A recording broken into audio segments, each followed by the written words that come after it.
নমস্কার। বাংলা সেরা গল্পে সবাইকে জানাই স্বাগত।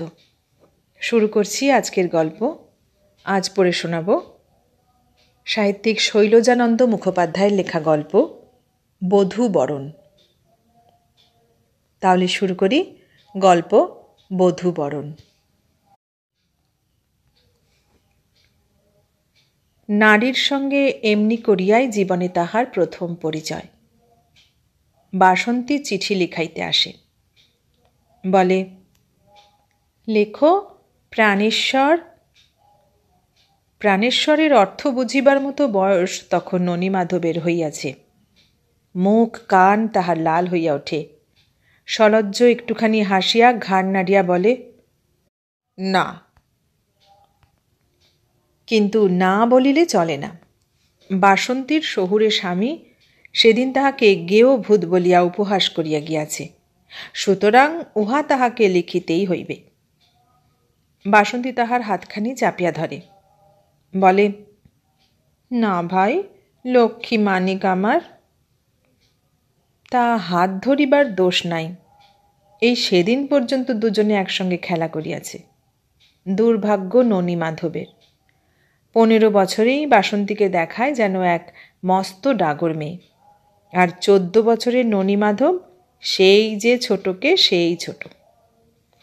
উপরোধে কে নাকি ঢেঁকি গিলিয়াছিল। এ তো সামান্য কথা। ননীমাধবকে লিখিতে হয়।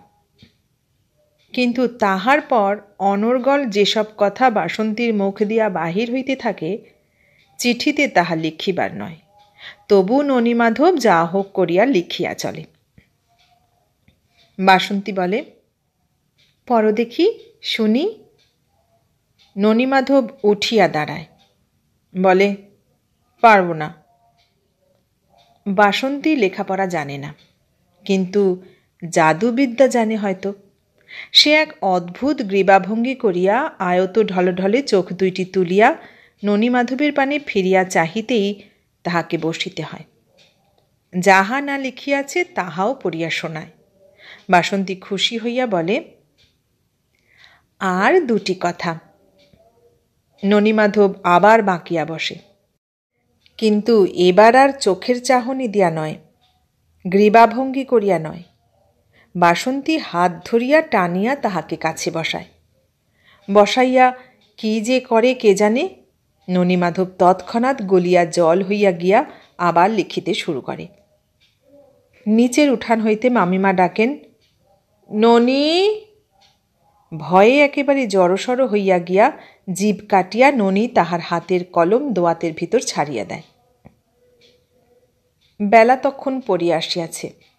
মাটির ঘরের দোতলায় ছোট্ট জানালাটির পাশে তাহারা বসিয়াছিল। জানালার পথে উঁকি মারিয়া বাসন্তী বলিল, হয়ে গেল মাসিমা, ওকে দিয়ে একখানা চিঠি লিখিয়ে নিচ্ছিলাম, হয়ে গেছে। বলিয়াই সে ননীমাধবের মুখের পানে তাকাইয়া পিঠে হাত দিয়া বলিল, দে ভাই, দে, তাড়াতাড়ি ওইটুকু শেষ করে দে। কিন্তু ননীমাধব তখন মামিমার ভয়ে কাঠ হইয়া গিয়াছে। সে আর কিছুতেই কলম হাতে লইল না, বলিল, কাল হবে। বলিয়াই সে তাড়াতাড়ি উঠিয়া একরকম ছুটিয়াই নিচে চলিয়া গেল। সুনয়না তখন গোয়ালে বাছুর বাঁধিয়া উঠানে আসিয়া দাঁড়াইয়াছেন। ননীমাধবকে দেখিবা মাত্র দাঁত কিশমিশ করিয়া উঠিলেন। মরণ, বাপ পাঠিয়েছেন পড়তে, পড়া না তোর পিণ্ডি হবে। বাসন্তী চলিয়া গেলে তিনি আবার শুরু করলেন, ওই সব ধিঙ্গি ধিঙ্গি মেয়ে, লজ্জাও তো লাগে না মা? কেন, দিনের মাথায় ওদের তো চিঠি লিখতে পারিস 50 গন্ডা, আর আমি যা বলেছি লিখেছিস তোর বাপকে? ননীমাধব ঘাড় নাড়িল, বলিল, কাল লিখব। এখনো কাল? বলেছি কতদিন তার ঠিক নেই। লিখিস, 5 টাকায় আর চলবে না বাপু, আমি হিসেব করে দেখেছি। কাপড় একজোড়া কিনে দিয়েছি, তার দাম যেন পাঠিয়ে দেয়, আমি দেব কোত্থেকে? এমন সময় পাড়ার একজন মেয়ে আসিয়া উঠানে দাঁড়াইল। কি গো, কি হচ্ছে? ভাগ্নের সঙ্গে কথা হচ্ছে বুঝি? হ্যাঁ মা, এসো। কই তুমি বলো দেখি চন্দরমা, এই ছেলের দুবেলা খাওয়া আছে, জল খাওয়া আছে, স্কুলের মাইনে আছে, তার ওপর ছেলে মানুষ করা বলে কথা। হেন তেন 7-17 তো আছেই, তা বাপ ওর মাসে 5টি করে টাকা পাঠিয়ে দিয়েই খালাস। তাই বলছিলাম, লেখ তোর বাপ মিনসেকে। মিনসের অভাব তো নেই গা, কিপ্পিন মিনসে দিতে চায় না, বুঝলে? বসো চন্দরমা, বসো। বাপ মিনসে এই গ্রামেরই জামাই। চন্দরমা তাহাকে চিনিত, বলিল, শশধরের অভাব কি মা? বলিয়াই সে বসিল। বলিল, বুড়ো বয়সে মিনসে আবার বিয়ে করতে গেল কেন গা? এমন সুন্দর ছেলে, বিয়ে দিলেই 2 দিন পরে ঘর সংসার সবই হতো। সুন্দর ছেলে তখন সরিয়া পড়িয়াছে, কিন্তু ননী মাধব ঘাড় নাড়িলে কি হইবে? মেয়েরা ছাড়ে না। চিঠি আসিলে তাহা পড়িতেও হয়, আবার জবাব না লিখিলেও চলে না। একা বাসন্তী ছিল, এখন আবার আরও 5 জন আসিয়া জুটিয়াছে। দুলি আসে, চঞ্চলা আসে, সখী আসে, মালতী আসে। মামিমার ভয়ে বেচারা ননী মাধব সর্বদা শঙ্কিত হইয়া থাকে। সুনয়নার বাড়ির সুবিধা হয় না। চঞ্চলা বলে, চ ভাই, আমাদের বাড়ি চ। বাড়ি তাহাদের একেবারে ফাঁকা। রান্নাঘরের দোতলাটায় বাস কেহ করে না। আধখানা জুড়িয়া শুকনো বালি বিছাইয়া সম্বৎসরের আলু রাখা হইয়াছে, বাকি আধখানা হাঁড়িতে কলসিতে ঠাসা।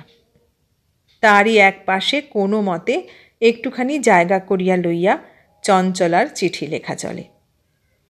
চঞ্চলার চিঠি লেখা না ছাই, চিঠি লিখাইতে সে জানে না। ননী মাধবের পাশে গিয়া বসে, বসিয়া বলে, দে না ভাই একটা জবাব লিখে। ও কি লিখেছে দেখলি তো? ননী মাধব বিপদে পড়ে, বলে, বা আমি কি লিখব? তোর চিঠি তুই বল, আমি লিখি। চঞ্চলা বলিবার চেষ্টা করে, একটুখানি সরিয়া বসিয়া চোখ বুজিয়া কিয়ৎক্ষণ ধ্যানস্থ হইয়া ভাবে, তাহার পর খিলখিল করিয়া হাসিয়া ওঠে। না, আমি পারব না বলতে।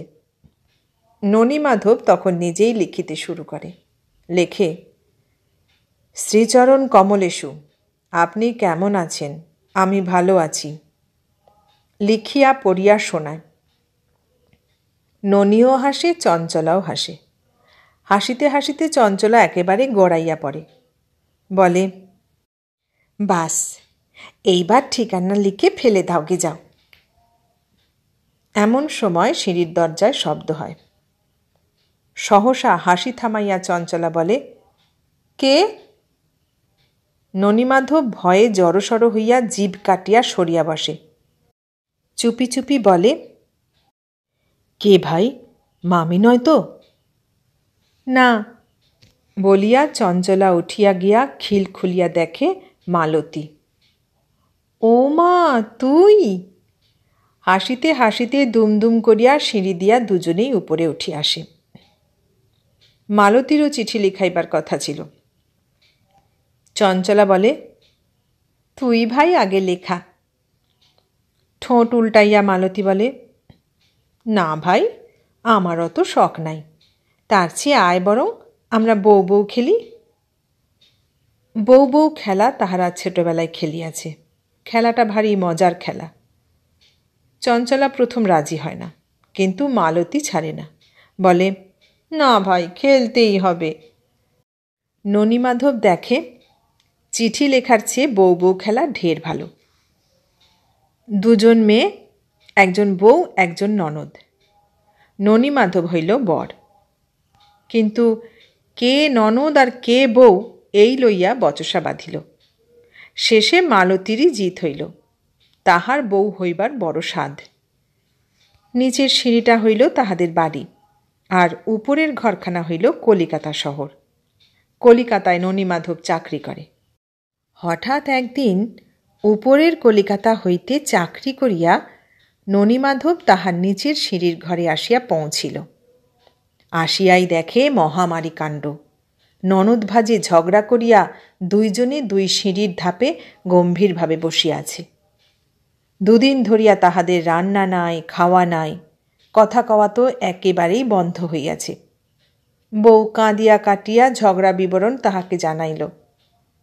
শুনিয়া মনে হইল বোনের দোষ। আবার বউয়ের কাছ থেকে উঠিয়া বোনের কাছে বসিতেই বোন যাহা বলিল তাহাতে মনে হইল বউয়ের দোষ। কি করিবে বেচারা বর তো এখন ভাবিয়াই অস্থির। চুপি চুপি বউয়ের কাছে পরামর্শ চাহিতেই অভিমান করিয়া মুখ ফিরাইয়া বউ বলিল, যাও। অনেক সাধ্য সাধনা করিয়া বউয়ের মান যদি বা ভাঙিল, সে তখন ধরিয়া বসিয়াছে, সে আর এমন মুখরা ননদের কাছে বাস করবে না। করিতে হইলে কোন দিন বিষ খাইয়া মরিবে, সুতরাং তাহাকে কলিকাতায় লইয়া যাওয়া হোক। ননীমাধব বোনকে অনেক করিয়া বুঝাইতে লাগিল। মালতী চোখ টিপিতেই বুঝিতে তাহার দেরি হইল না। ননীমাধব তৎক্ষণাৎ তাহার কোচর হইতে 15টি আলুর টাকা গুনিয়া গুনিয়া চঞ্চলার আঁচলে ফেলিয়া দিয়া বউকে লইয়া কলিকাতা রওনা হইল। কলিকাতা হইতে তাহারা আর ফেরে না। বোনের রাগ তখন পড়িয়া গেছে। ক্রমাগত চেঁচাইয়া চেঁচাইয়া চিঠি পাঠাইতে থাকে। বাবারে বাবা, টাকা ফুরাইয়া গেল, এবার আমি খাই কি? টাকা না পাঠালে এবার আমি পরের বাড়ি ভাত রাঁধব গিয়ে। আমাকে এখানে একা ফেলে রেখে কেমন নিশ্চিন্তি আছে দেখো। কিন্তু অন্ধকার সিঁড়ির নিচে মশা ভনভন করিতেছিল। অনেকক্ষণ বসিয়া বসিয়া চঞ্চলা সত্যই একটুখানি চঞ্চল হইয়া উঠিল। বলিল, না ভাই, এসো এবার। দুজনেই নামিয়া আসিল। চঞ্চলা বলিল, এবার ভাই আমি বউ হব। মালতী বলিল, না ভাই, অনেকক্ষণ এসেছি, যাই এবার, মা বকবে। চঞ্চলা বলিল, তবে আবার কাল খেলব। ননি আসবি তো ভাই? ননীমাধব ঘাড় নাড়িয়া বলিল, হ্যাঁ। ননীমাধবের বাবার কাছ হইতে চিঠির জবাব আসিয়াছে। শশধর লিখিয়াছেন 5 টাকার বেশি তিনি পাঠাইতে পারিবেন না। একটি ছেলের জন্য মাসিক 5 টাকাই যথেষ্ট। চিঠির খবর ননীমাধব দিন 5-6 চাপিয়া রাখিয়াছিল। মামিমা ক্রমাগত জিজ্ঞাসা করেন, হ্যাঁ রে, চিঠি তুই লিখেছিলি তো, না মিছে কথা বলছিস? ননীমাধব বলে, লিখেছি। কিন্তু চিঠির জবাব যখন কিছুতেই আসে না, তখন সুনয়না তাহাকে এবং তাহার বাবার উদ্দেশ্য করিয়া এমন সব কথা বলিতে শুরু করিলেন, যাহা শুনিলে মানুষের রাগ হইবারই কথা। ননীমাধব তখন আর সংবাদটা চাপিয়া রাখা উচিত মনে করিল না। বইয়ের দপ্তর খুলিয়া তাহার একটি পাঠ্যপুস্তকের ভিতর হইতে সযত্ন রক্ষিত তাহার পিতার চিঠিখানি আনিয়া মামিমার পায়ের কাছে ফেলিয়া দিল। ফেলিয়া দিয়া ম্লান মুখে সেইখানেই দাঁড়াইয়া রহিল। সুনয়না ভাবিয়াছিল, ঠাকুরজামাইয়ের অগাধ সম্পত্তি, একটিমাত্র ছেলে, 10টি করিয়া টাকা সে নিশ্চয়ই পাঠাইবে, এমনকি বেশি পাঠাইতেও পারে। চিঠি অনেক আগেই লেখা উচিত ছিল। বলিলেন, পড় বাবা, পড়ে শোনা, আমি তো পড়তে জানি নে। ননীমাধব ধীরে ধীরে চিঠিখানি পড়িয়া শুনাইল। সুনয়নার মুখ চোখ তখন লাল হইয়া উঠিয়াছে। গম্ভীরভাবে বলিলেন, বলিয়াই গুম হইয়া বসিয়া রহিলেন। পরদিন হইতে ননীমাধবের আর স্বস্তি রইল না। উঠিতে বসিতে যখন তখন মামিমা তাহাকে যা তা বলিতে আরম্ভ করিলেন। সব দোষ যেন তাহারই। বেচারা চোরের মতো ঘরে আসিয়া ঢোকে, আবার চোরের মতো বাহির হইয়া যায়। কি যে করিবে কিছুই ভাবিয়া পায় না। একবার ভাবে তাহার বাবাকে একখানা চিঠি লিখিবে, আবার ভাবে কাজ নাই, এমনি করিয়া যতদিন চলে চলুক। বাবাকে জীবনে সে তাহার খুব কমই দেখিয়াছে, লিখিতে ভয়ও করে, আবার লজ্জাও হয়। ভাবে এই বিষয়ে মালতীর সঙ্গে একবার পরামর্শ করিবে। মামিমা তাহার চোখের সম্মুখে খাবার থালা ধরিয়া দিয়া প্রত্যেকটি জিনিসের দর করিয়া করিয়া দেখাইয়া দেন যে প্রতিদিন দুবেলায় অন্ততপক্ষে ৮ আনা মূল্যের আহার্য বস্তু যে গলাধ্যকরণ করিতে পারে, তাহার মাসিক ব্যয় ১৫ টাকার পরিবর্তে তিনি যদি ৫ টাকা করিয়া গ্রহণ করেন, তাহা হইলে ১০টি করিয়া টাকা তাহাকে লোকসান দিতে হয়, এবং প্রতি মাসে এতগুলি টাকার লোকসান বহন করিবার মতো সামর্থ্য তাহার নাই। বলেন, জানি আমি, দৃষ্টিকিপিন সে মিনসেকে আমি চিনি না? তার চেয়ে কাজ নেই বাপু, নিজের ছেলে নিজের কাছে নিয়ে গিয়ে রাখুক, ভালো মন্দ খাওয়া পড়া যা খুশি তাই করুক, তাতে আমার কি? আমি একে গরিব মানুষ, নিজেই খাবো কি তার ঠিক নেই, আমি কোথায় পাবো বলো? ননীমাধব একটি কথারও জবাব দেয় না। সুনয়না বলেন, পরের চিঠি লিখতে খুব বাহাদুর। চিঠি তুই কি ভালো করে লিখেছিলি? গুছিয়ে লিখতেই যে পারিসনি। ননীমাধব তবু চুপ করিয়া থাকে। চুপ করে রইলি কি? আমর তার বেলা মুখে রানি। ৫-৫-১০ টাকা আমার ২ মাসের বাকি পড়ে রয়েছে এখনো। কালই চিঠি লিখে দিস, টাকা যেন আমায় লোক দিয়ে পাঠিয়ে দেয়, আর অমনি নিয়ে যায় যেন তোকে। ননীমাধব বলে, দেব। সুনয়না বলেন, দেব নয়, দিস। বলিয়া একটুখানি থামেন। থামিয়া আবার শুরু করেন, দেবে এমনি করে আমার মতো পঞ্চপ্রচার সাজিয়ে দুবেলা? খাবি খাবি আর কি, সৎমায়ের ঝাঁটা খাবি, লাথি খাবি। সৎমা মাগি দজ্জাল বটপাড়ের এক শেষ। জানি আমি, শুনেছি রে, সব শুনেছি, শুনতে কিছু বাকি থাকে না। ননীমাধব চিঠি লিখিল, কিন্তু তাহার জবাবের অপেক্ষা আর করিতে হইল না।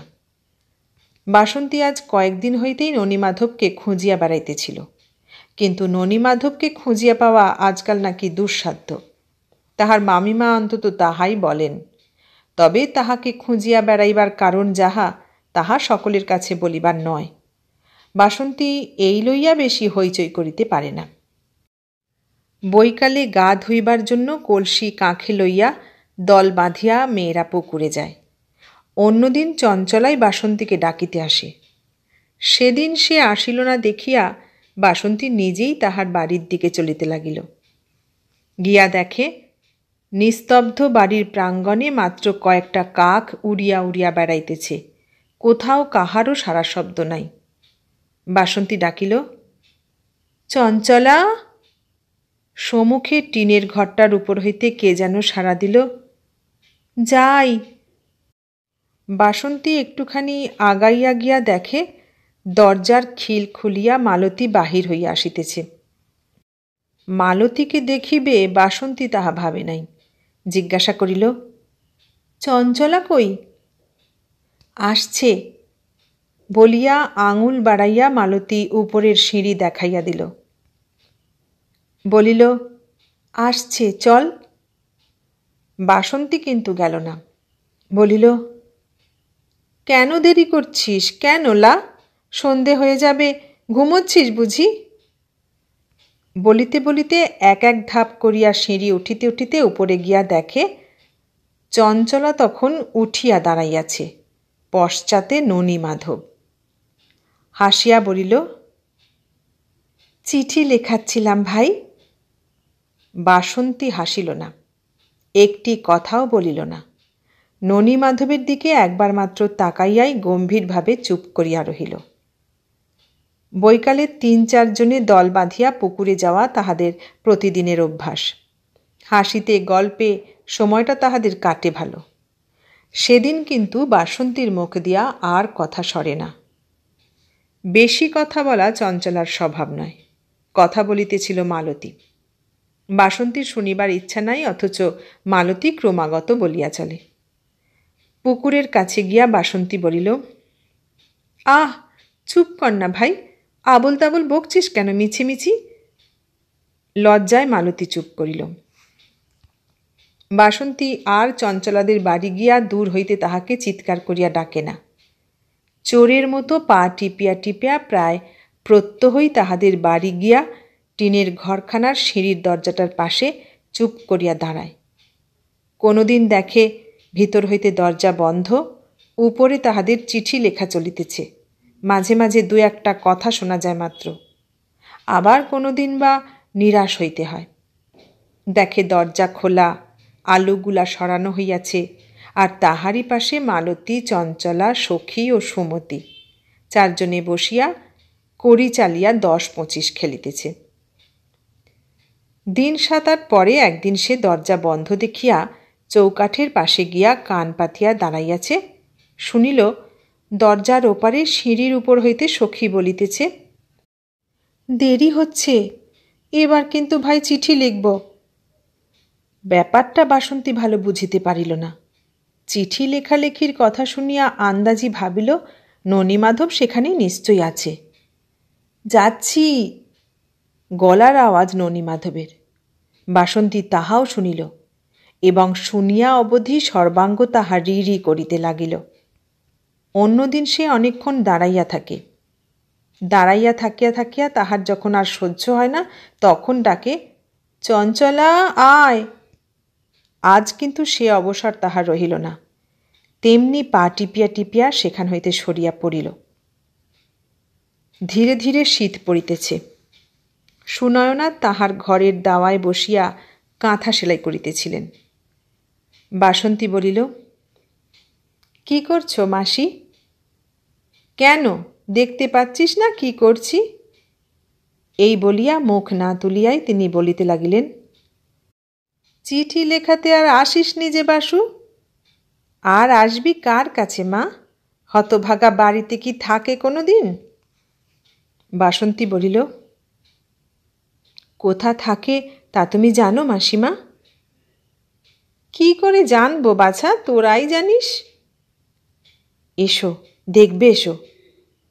বলিয়া বাসন্তী তাহার হাত ধরিয়া একরকম টানিয়াই তুলিল, এবং জোর করিয়া তাহাকে চঞ্চলাদের বাড়ি লইয়া গিয়া দরজার কাছে চুপি চুপি বলিল, দাঁড়াও তুমি।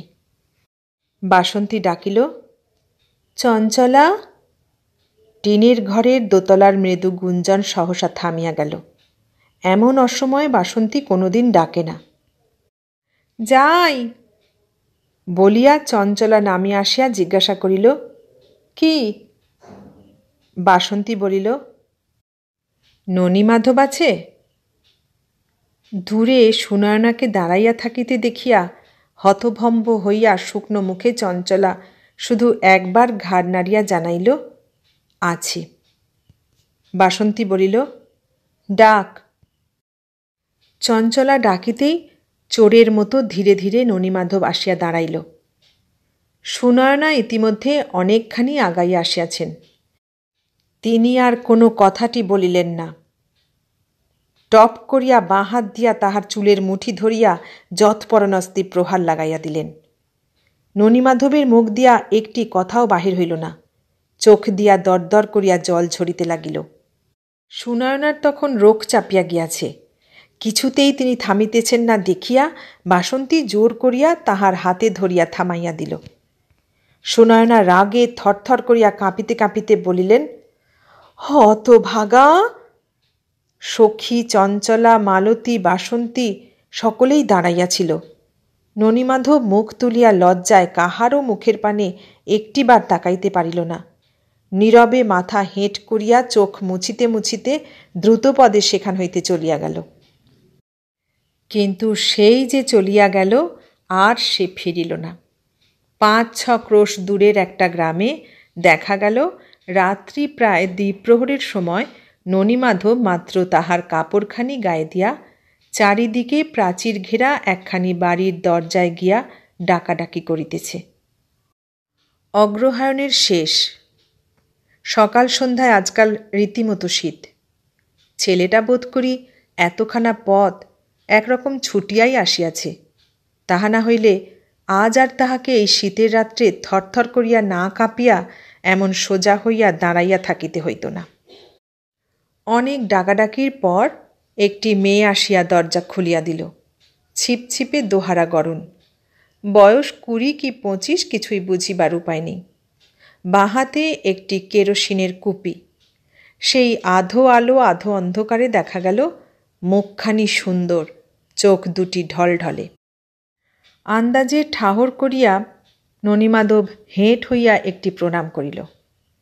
উঠিয়া দাঁড়াইয়া বলিল, বাবা আছেন? মেয়েটি জিজ্ঞাসা করিল, তুমি কে? আমি ননিমাধব। ও বলিয়া ঠোঁটের ফাঁকে একটুখানি হাসিয়া মেয়েটি তাহাকে আলো দেখাইয়া বলিল, এসো। পাকা ইটের ছোট্ট একটি একতলা বাড়ি, সম্মুখে একটুখানি রক। সিঁড়ি দিয়া উঠিয়া গিয়া দরজার কাছ হইতে ভিতরে একটা তক্তপোষের দিকে আঙুল বাড়াইয়া মেয়েটি বলিল, যাও ওইখানে, জ্বর হয়েছে তোমার বাবার। মিনিট 15-20 মেয়েটিকে আর দেখা গেল না। ঘরের এক কোণে একটি লণ্ঠন জ্বলিতেছিল। তক্তপোষের উপর আপাদমস্তক লেপমুড়ি দিয়া বোধ করি তাহার বাবা শুইয়া আছেন। ননিমাধব শিয়রের কাছে গিয়া চুপ করিয়া বসিল। মেয়েটি ফিরিয়া আসিয়া ঘরে ঢুকিতেই দেখে ননিমাধব তখনও তেমনি চুপটি করিয়া হেঁট মুখে বসিয়া আছে। লজ্জায় বোধহয় বাবাকে সে ডাকিতে পারে নাই। জোরে জোরে বলিল, ওগো শুনছ? দেখো কে এসেছে। হঠাৎ ডাক শুনিয়া শশধরের ঘুম ভাঙিয়া গেল। কথাটা ভালো শুনিতে পান নাই। মুখের ঢাকা খুলিয়া হতভম্বের মতো চোখ চাহিয়া বলিলেন, কি? দেখো তাকিয়ে, কে এসেছে দেখো। কে? বলিয়া পাশ ফিরিয়া চাহিতেই দেখেন ননিমাধব। দেখিয়াই একটুখানি অবাক হইয়া গেলেন।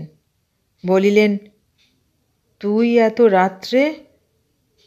মেয়েটি জবাব দিল, এসেছে হয়তো রাগ টাগ করে, গায়ে জামা নেই, পায়ে জুতো নেই, কোঁচার খুঁটে গা ঢেকে এসেছে। লেপের ভিতর হইতে একখানা হাত বাহির করিয়া ছেলের হাতখানা চাপিয়া ধরিয়া বাবা জিজ্ঞাসা করিলেন, হ্যাঁ রে? নীরবে শুধু একবার ঘাড় নাড়িয়া ননিমাধব বসিয়া রহিল।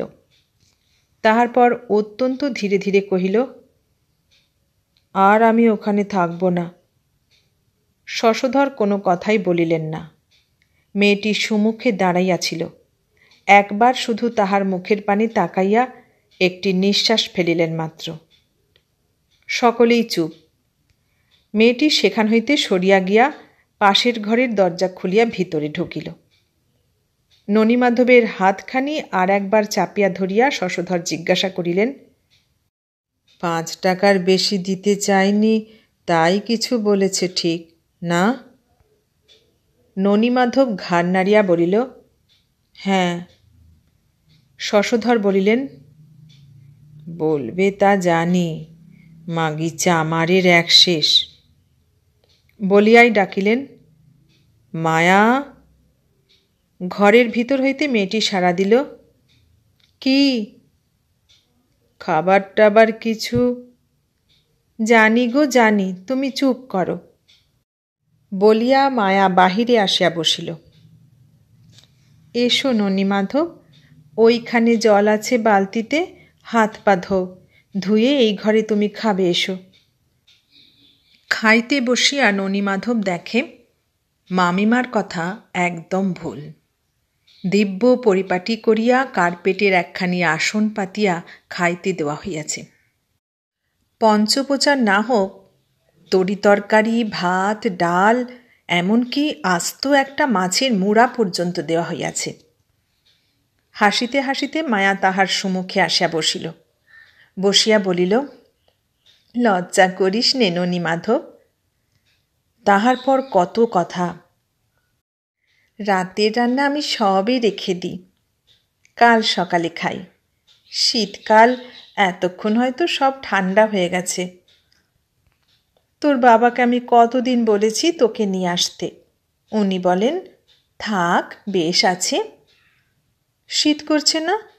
তা তো করবেই, দাঁড়া বলিয়া মায়া হাত বাড়াইয়া সুমুখে একটা টিনের তোরঙ্গের ভিতর হইতে গোলাপি রঙের একটি ভাঁজ করা গায়ের কাপড় টানিয়া আনিয়া ননীমাধবের গায়ের উপর বেশ করিয়া জড়াইয়া দিয়া বলিল, খাও এবার, সব কটি খেতে হবে কিন্তু।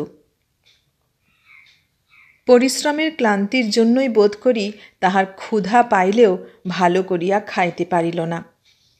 শয়নের ব্যবস্থাও চমৎকার।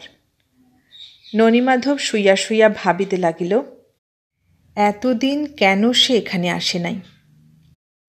মামিমার মার খাইয়া আর একবার সে এমনি চলিয়া আসিতে চাহিয়াছিল, কিন্তু ওই বাসন্তী তাহাকে আসিতে দেয় নাই। চঞ্চলা, মালতী, সখী, সুমতি সকলের কথাই তাহার মনে পড়িল। কাল হয়তো তাহারা তাহাকে খুঁজিয়া মরিবে। খুঁজুক। মায়া অনেকক্ষণ পর্যন্ত তাহার বিছানার একপাশে হাতের উপর মাথা রাখিয়া শুইয়া শুইয়া গল্প করিয়া গিয়াছে। দেখিতে সে অনেকটা বাসন্তীর মতোই। তাহাকে সে যে কি বলিয়া ডাকিবে তাহাও সে কিছুক্ষণ ধরিয়া চিন্তা করিল। নিজের মা তাহার অতি শৈশবেই মরিয়াছে। মা বলিয়া আজ পর্যন্ত কাহাকেও সে ডাকে নাই। ননীমাধবের কেমন যেন লজ্জা করিতে লাগিল। এমনি করিয়া সে এ কথা সে কথা ভাবিতে ভাবিতে ঘুমাইয়া পড়িয়াছিল। সকালে চোখ মেলিয়া দেখে মায়া আবার কখন তাহার পাশে আসিয়া শুইয়াছে। দিনের আলোয় ননীমাধব তাহার ঘুমন্ত মুখখানি ভালো করিয়া একবার দেখিয়া লইতেছে। এমন সময় মায়ার ঘুম ভাঙিল। হঠাৎ চোখাচোখি হইতেই নবীন মাধবকে সে তাহার কোলের কাছে টানিয়া আনিয়া ঈষৎ হাসিয়া জিজ্ঞাসা করিল, তাকিয়েছিলি যে অমন করে? নিতান্ত লজ্জিত হইয়া ননীমাধবও হাসিয়া মুখ নামাইল। রাত্রে সে যাহাকে বাসন্তীর মতো দেখিয়াছিল, দিনের আলোয় তাহাকে সে আবার এক এক রকম দেখিল।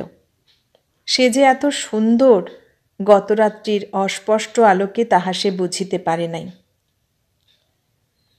মায়ার নিঃশ্বাসের বাতাস ননীমাধবের মাথার চুলে আসিয়া লাগিতেছিল। সে আর অমন করে শুইয়া থাকিতে পারিল না। ধীরে ধীরে চোখ দুইটি তুলিয়া বলিল, উঠি।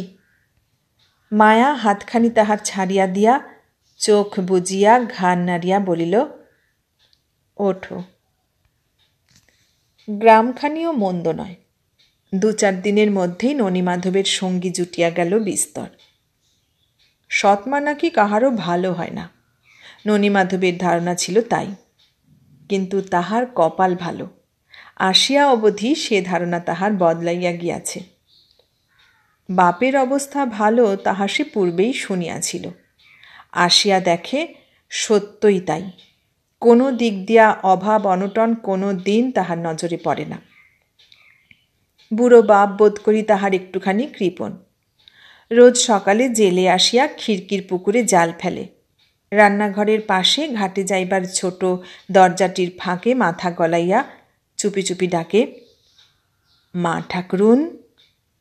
মা ঠাকরুন বঁটি হাতে লইয়া গিয়া মাছ ভাগ করিয়া ঘাট হইতে একেবারে কুটিয়া বাছিয়া ঘরে লইয়া আসে।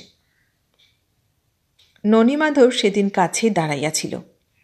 মায়া তাহার গলা জড়াইয়া কানের কাছে মুখ লইয়া গিয়া চুপি চুপি বলিল, যা তো ননী, কাপড়ের তলায় মাছটা লুকিয়ে একেবারে এইখানে নিয়ে আয়। কিন্তু অমন করিয়া চুপি চুপি বলার প্রয়োজন ছিল না। ননীমাধব বলিল, বাবা তো বাড়িতে নেই। মায়া বলিল, তা হোক, আসতেই বা কতক্ষণ। সত্যই আসিলেন। আঁচলের তলা হইতে মাছটি ননীমাধব বাহির করিতে যাইবে, এমন সময় সদর দরজার কাছে খুক খুক করিয়া কাশির শব্দে তাকাইয়া দেখে তাহার বাবা। ওটা কিরে? ননীমাধব না পারিল জবাব দিতে, না পারিল তাহার মুখের পানে তাকাইতে।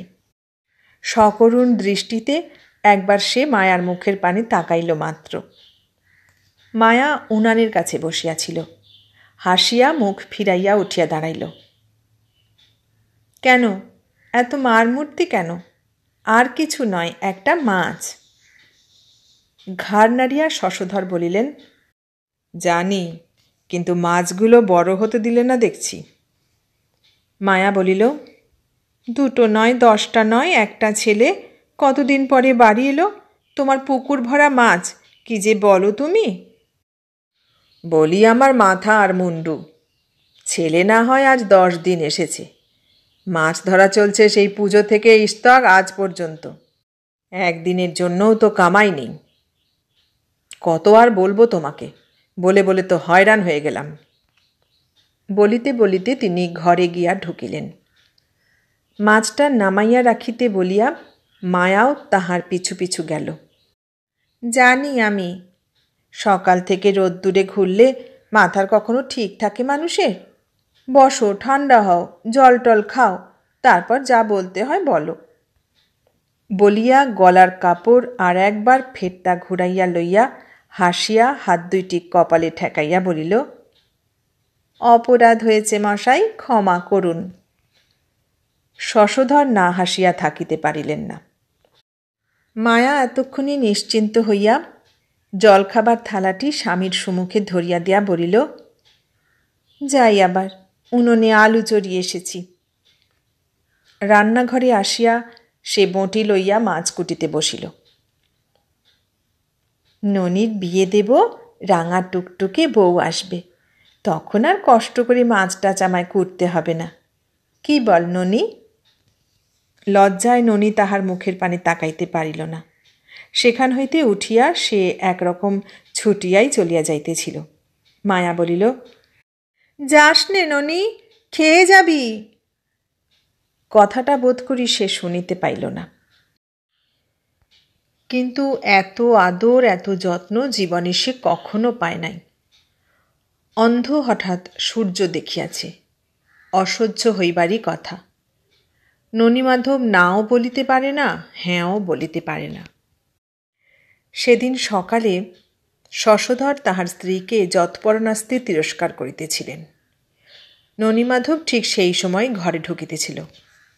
হঠাৎ শুনিয়া সে দরজার আড়ালে চুপ করিয়া দাঁড়াইল। এখানে থাকিয়া ননিমাধবের পড়াশোনা কিছুই নাকি হইতেছে না। গত কয়েকদিন হইতে শহরের একটা স্কুলে তাহাকে পাঠাইবার কথা হইতেছে, তাই তাহারই আগ্রহ। শশধর বোধ করি অনেকক্ষণ হইতেই চিৎকার করিতেছিলেন। বলিলেন, আমি জানি তোমার স্বভাব, তুমি আর কথা বলো না। কিন্তু কথা সে যে বলিয়াছে ননিমাধব তাহা শোনে নাই। এবার কিন্তু মায়া সত্য সত্যই চুপ করিয়া রহিল। শশধর বলিলেন, সবেতেই তোমার বাড়াবাড়ি। এ আমি আজ বলে নয়, 1000 দিন লক্ষ্য করেছি। বললে কথা শুনবে না, হেসেই উড়িয়ে দেবে, এই হচ্ছে তোমার মস্ত রোগ। মায়া জবাব দিল, হাসিয়া বলিল, কথা তোমার শুনলাম না কবে? হ্যাঁ গা, নাও জামাটা তোমার খুলে ফেলো দেখি, সেই কখন থেকে দাঁড়িয়ে আছি তেল হাতে নিয়ে। আমায় বকতে পেলে আর কিছু তুমি চাও না বাপু। হ্যাঁ, ভালো লাগে না 24 ঘন্টা। শশধরও হাসিলেন, বলিলেন, তোমার ভালোর জন্যেই বলছি, ওকে তো তুমি পেটে ধরনি, লোকে বলবে কি? তা বলুক লোকে, লোকের মুখে ঝ্যাঁটা, বলিয়া মায়া তাহাকে তেল মাখাইতে বসিল। স্বামী বোধ করি আরাম বোধ করিতেছিলেন, তাই একটুখানি চুপ করিয়া রহিলেন। পরে আবার ধীরে ধীরে বলিতে লাগলেন, তা বাপু তুমি যাই বলো, পুরুষ মানুষ দেখলেই তুমি কেমন যেন বেচাল হয়ে পড়ো, এ যেন তোমার স্বভাবে দাঁড়িয়ে গেছে, বুঝলে? মায়া বলিল, ছি ছি ছি ছি, আমি গলায় দড়ি দিয়ে মরবো নাকি কিছু বুঝতে পারি না বাপু, উল্টো কথা বলছো কেন? তোমারই বরং স্বভাব হয়ে গেছে, আমায় কিছু না বলে তুমি থাকতে পারো না। এই বলিয়া একটুখানি থামিয়া সে আবার বলিল, ননি আমার পেটের ছেলের মতো, ও আবার পুরুষ মানুষ হলো কবে থেকে? ও কথা তুমি মুখে আনছো কেমন করে গা? লজ্জা করে না? ছি। স্বামী এইবার চুপ করিয়া রহিলেন। বুঝা গেল তিনি নরম হইয়া আসিয়াছেন। কেশ বিরল মাথাটি তাহার কোলের কাছে টানিয়া আনিয়া মায়া বেশ ভালো করিয়া তেল মাখাইতে শুরু করিল। বলিল, শীত পড়েছে কি অমনি চান বন্ধ করেছ? এমন শীতকাতুরে মানুষ, আজ তুমি চান করো, বুঝলে? চান বলিয়া শশধর তাহার কোলের উপরেই মাথাটা একটুখানি উঁচু করিয়া মায়ার মুখের পানে তাকাইয়া হাসিলেন। হাসি নয়, সত্যি বলছি, নইলে শরীর খারাপ হবে। কথার ধারা অন্য পথ ধরিয়াছে। তবু কেন না জানি তাহাদের কাছে যাইতে ননীমাধব লজ্জাবোধ করিতেছিল। পা টিপিয়া টিপিয়া যেমন আসিয়াছিল তেমনি আবার পলায়ন করিতে যাইবে, পশ্চাতে সহসা মায়ার ডাক শুনিয়া সে থমকিয়া দাঁড়াইল। যাস নে ননি, গরম জল ঠান্ডা হয়ে গেলে আর আমি কিন্তু গরম করতে পারবো না। অপরাধীর মতো ননি ঘরে আসিয়া ঢুকিল। শশধরের মাথাটা সরাইয়া দিয়া তেলের বাটি হাতে লইয়া মায়া ননীমাধবের কাছে আগাইয়া আসিল। বলিল, বস। বলিয়া জোর করিয়া তাহাকে সেইখানেই বসাইয়া দিয়া বলিল, জামা খোল। ওগো, তুমি বাইরে রোদে গিয়ে বসো ততক্ষণ, তেলটা শুকোক গায়ে। বাহিরের রকের উপর চৌকি পাতা ছিল। শশধর ধীরে ধীরে মাথায় হাত বুলাইতে বুলাইতে সেইখানে বসিলেন। এমনি করিয়া দিন চলে, কিন্তু এমন করিয়া আর কতদিন চলিবে? সুযোগ সুবিধা পাইলেই শশধর ননীমাধবের পড়াশোনার কথা তোলেন। পাড়ার সব দুষ্টু ছেলেদের নাম ধরিয়া ধরিয়া তাহাদের অপবাদ ঘোষণা করিতে থাকেন। এদের সঙ্গে মিশলেই মাথাটি একদম ফর্সা। সুতরাং যেখানে হোক একটা বোর্ডিং স্কুলে তাহাকে না পাঠাইলেই নয়। কিন্তু আজ পর্যন্ত কেন যে তাহা হইয়া ওঠে না কে জানে। সঙ্গী সাথীদের লইয়া 24 ঘণ্টা ঘুরিয়া বেড়ানোর অজুহাতে শশধর তাহাকে তিরস্কার করেন। ননীমাধব দোয়াত কলম আর একটা খাতা লইয়া লিখিতে বসে। লিখিতে বসিয়া কি যে লিখিবে খুঁজিয়া পায় না। একখানা বইও নাই যে তাহা দেখিয়া হাতের লেখা অভ্যাস করিবে। নিজের নামটি লিখিয়া চুপ করিয়া বসিয়া থাকে। যে মা তাহার মরিয়া গিয়াছে তাহারই কথা মনে পড়ে। মরিলে মানুষ কোথায় যায়? লেখে, মা তুমি কোথায় আছো জানি না। তারপর আর কিছু সে লিখিতে পারে না। এই চিঠি লিখিবার প্রসঙ্গে প্রথমেই তাহার চোখের সম্মুখে মালতীর মুখখানা ভাসিয়া ওঠে, তাহার পর বাসন্তীর, তাহার পর চঞ্চলার, তাহার পর সখীর। মেয়েদের সঙ্গে জীবনে তাহার এই প্রথম পরিচয়। তাহার পরেই মায়া। মাও কি তাহার ঠিক এমনই ছিল? আর বেশি কিছু সে ভাবিতে পারে না, ভাবিবার চেষ্টাও করে না। দোয়াত কলম খাতা সবই সে সেইখানে ফেলিয়া দিয়া উঠিয়া পড়ে। গ্রামের পশ্চিম প্রান্তে শ্যামশায়ারের পাড়ে শহর হইতে কয়েকজন পাশি আসিয়া তালপাতার কুঁড়ে বাঁধিয়াছে। খেজুর গাছ হইতে রস সংগ্রহ করিয়া তাহারা শহরে চালান দেয়। গ্রামের প্রায় সমস্ত খেজুর গাছেই তখন একটি করিয়া মাটির ভাঁড় লাগানো। গ্রামের দক্ষিণ দিকে বামুন পুকুরের পাড় চারটা ঝোপ জঙ্গলে ভর্তি, এবং সেই ঝোপ জঙ্গলের মাঝখানে একটি মাত্র খেজুর গাছ। ননীমাধব এবং ওপাড়ার পটলা সম্প্রতি আবিষ্কার করিয়াছে যে দুপুরবেলা বামুন পুকুরের এই খেজুর গাছে চড়িয়া ভাঁড়টা পারিয়া চুরি করিয়া রস খাইয়া আবার যদি সেটা টাঙাইয়া দেওয়া হয় তো পাশিদের সাধ্য নাই যে তাহাদের ধরিয়া ফেলে। ননীমাধব যাইতেছিল পটলার সন্ধানে। পথের মাঝখানে দুজনের মুখোমুখি দেখা। সেও আসিতেছিল তাহারই কাছে। শশধর প্রায়ই বলেন, early to bed early to rise. Maya হাসে। সে এক মধুর হাসি হাসিয়া বলে, আমার মাথা। শশধরও রসিকতা করিয়া হাসিয়া বলেন, পালন তো করো না কোনো দিন, করলে বুঝতে। কথাটার মানে সেদিন তিনি তাহাকে বুঝাইয়া দিয়াছেন। মায়া বলে, তুমি পালন করছো তো, তাহলেই হলো, স্বাস্থ্যের উন্নতি তোমার হোক, তাহলেই আমার হবে। সন্ধ্যা তখন সবে 7টা কি 7:30টার বেশি নয়। একে শীতকাল, তার উপর পাড়াগা, মনে হয় যেন বেশ রাত্রি হইয়াছে। শরতের বৈঠকখানায় সবার আড্ডা ভাঙিয়া আগাগোড়া বালাপোষ মুড়ি দিয়া শশধর ঘরে ঢুকিলেন। ঘরের এক কোণে লাঠি গাছটি নামাইয়া রাখিয়া ডাকিলেন, কই গো? বেশি দূর খুঁজিতে হইল না, সামনেই দেখিলেন। ঘরের উপর একটা শতরঞ্চ বিছাইয়া মায়া ও ননীমাধব পাশাপাশি হাঁটু গাড়িয়া সুমুখের দিকে ঝুঁকিয়া পড়িয়া একটা খাতার উপর কি যেন লেখালেখি করিতেছে। মায়া তাড়াতাড়ি উঠিয়া আসিল, হাসিতে হাসিতে বলিল, আমার চেয়ে ননির বাংলা হাতের লেখা ঢের ঢের ভালো। শশধর তাহার মুখের পানে একবার তাকাইলেন, তাহার পর গম্ভীর মুখে বলিলেন, মায়া বলিল, হবে না? তোমার লেখা কেমন? বাপ কা বেটা, না সেই কি যে বলে না? দূর ছাই, আমার ওসব হয় না বাপু কিছুতেই। বলিয়া সে এক অপরূপ লীলায়িত ভঙ্গিতে এমন হাসি হাসিতে লাগিল যে সেই হাসির গুণেই বোধ করি মুহূর্তের মধ্যে ঠিক যেন জাদুমন্ত্রের মতো শশধরের অমন রুক্ষ মুখের ভাব কোন দিক দিয়া যে উড়িয়া গেল তাহা টেরও পাওয়া গেল না। কথাটা এমন কিছু হাসির কথা নয়, তবু শশধর তাহার সেই হাস্যোজ্জ্বল চমৎকার মুখখানির দিকে বিমুগ্ধ দৃষ্টিতে বার কয়েক তাকাইয়া নিজেও ঈষৎ হাসিলেন। হাসিয়া বলিলেন, জানে না, বাপ কা বেটা সিপাই কা ঘোড়া, কুছ না হতো থোড়া থোড়া। বলিয়াই তিনি চুপ করিলেন।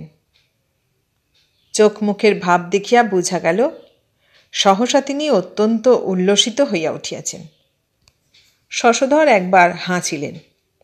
মায়া বলিল, দেখো, বলেছিলাম না ঠান্ডায় বেরিও না, লাগিয়েছ তো ঠান্ডা, বেশ হয়েছে, নাও শো, পায়ে একটুখানি তেল মালিশ করে দিই। বিছানা পাতাই ছিল। শান্তশিষ্ট ছেলেটির মতো শশধর তৎক্ষণাৎ শুইয়া পড়িতেছিলেন। হঠাৎ জিজ্ঞাসা করিলেন, বাজলো কটা? ও, তোমার আবার আর্লি টু বেড আছে যে, আচ্ছা তবে খেয়েই নাও আগে। বলিয়া মায়া তাহাকে খাওয়াইবার জন্য আসন পাতিয়া জল গড়াইতে বসিল। ননিকেও দিলে না কেন? বেশ, তাহলেই হয়েছে, একটি খাবারে হাত দেবে না, বসবে আর উঠবে। বলিয়া সে স্বামীর সম্মুখে খাবারের থালা ধরিয়া দিল। স্বামীর আহারাদির শেষ হইলে মায়া হাসিয়া কহিল, এসো তোমার আর্লি টু বেড করে দিই, এসো। বলিয়া তেলের বাটি হাতে লইয়া মুখ টিপিয়া টিপিয়া হাসিতে লাগিল। গুড়গুড়ি নল মুখে দিয়া শশধর শয্যা গ্রহণ করিলেন। মায়া তাহার পায়ের উপর মাথা ঠেকাইয়া প্রণাম করিয়া একখানি পা তাহার কোলের উপর সযত্নে ধীরে ধীরে টানিয়া লইল। সেবা শুশ্রূষায় মায়ার হাত ভারী চমৎকার। স্বামীর হাত হইতে গড়গড়ার নলটা অনেকক্ষণ খসিয়া পড়িয়াছিল। তাহার পর ঘর ঘর করিয়া নাক ডাকিয়া উঠিতেও দেরি হইল না। মায়া ধীরে ধীরে আর একটি প্রণাম করিল। কোল হইতে তাহার পা দুটি নামাইয়া দিয়া অত্যন্ত সন্তর্পণে গায়ের উপর আগাগোড়া লেপ চাপাইয়া দিয়া পা টিপিয়া টিপিয়া উঠিয়া পাশের ঘরে গিয়া বলিল, নাও, খুব লেখাপড়া হয়েছে, তোলো এবার তোমার এসব। ননীমাধব তাহার মুখের পানে তাকাইয়া দোয়াত কলম তুলিয়া রাখিল। পাশের ঘরে রোজ যেমন হয় সেদিনও তেমনি ননীমাধবের বিছানা পাতা হইয়াছিল। আহারাদির পর শোবার ঘরে ঢুকিয়াই ননীমাধব বলিল, আমি আজ পটলাদের ঘরে শোব। মায়া একটুখানি বিস্মিত হইয়া গিয়া স্মিত হাস্যে তাহার মুখের উপর একাগ্র দৃষ্টি নিবদ্ধ করিয়া কহিল, কেন? কিন্তু এ কেনর জবাব সে দিতে পারিল না। ননীমাধব মাথা নত করিয়া সেইখানেই দাঁড়াইয়া রহিল। মায়া আর তাহার জবাবেরও অপেক্ষা করিল না।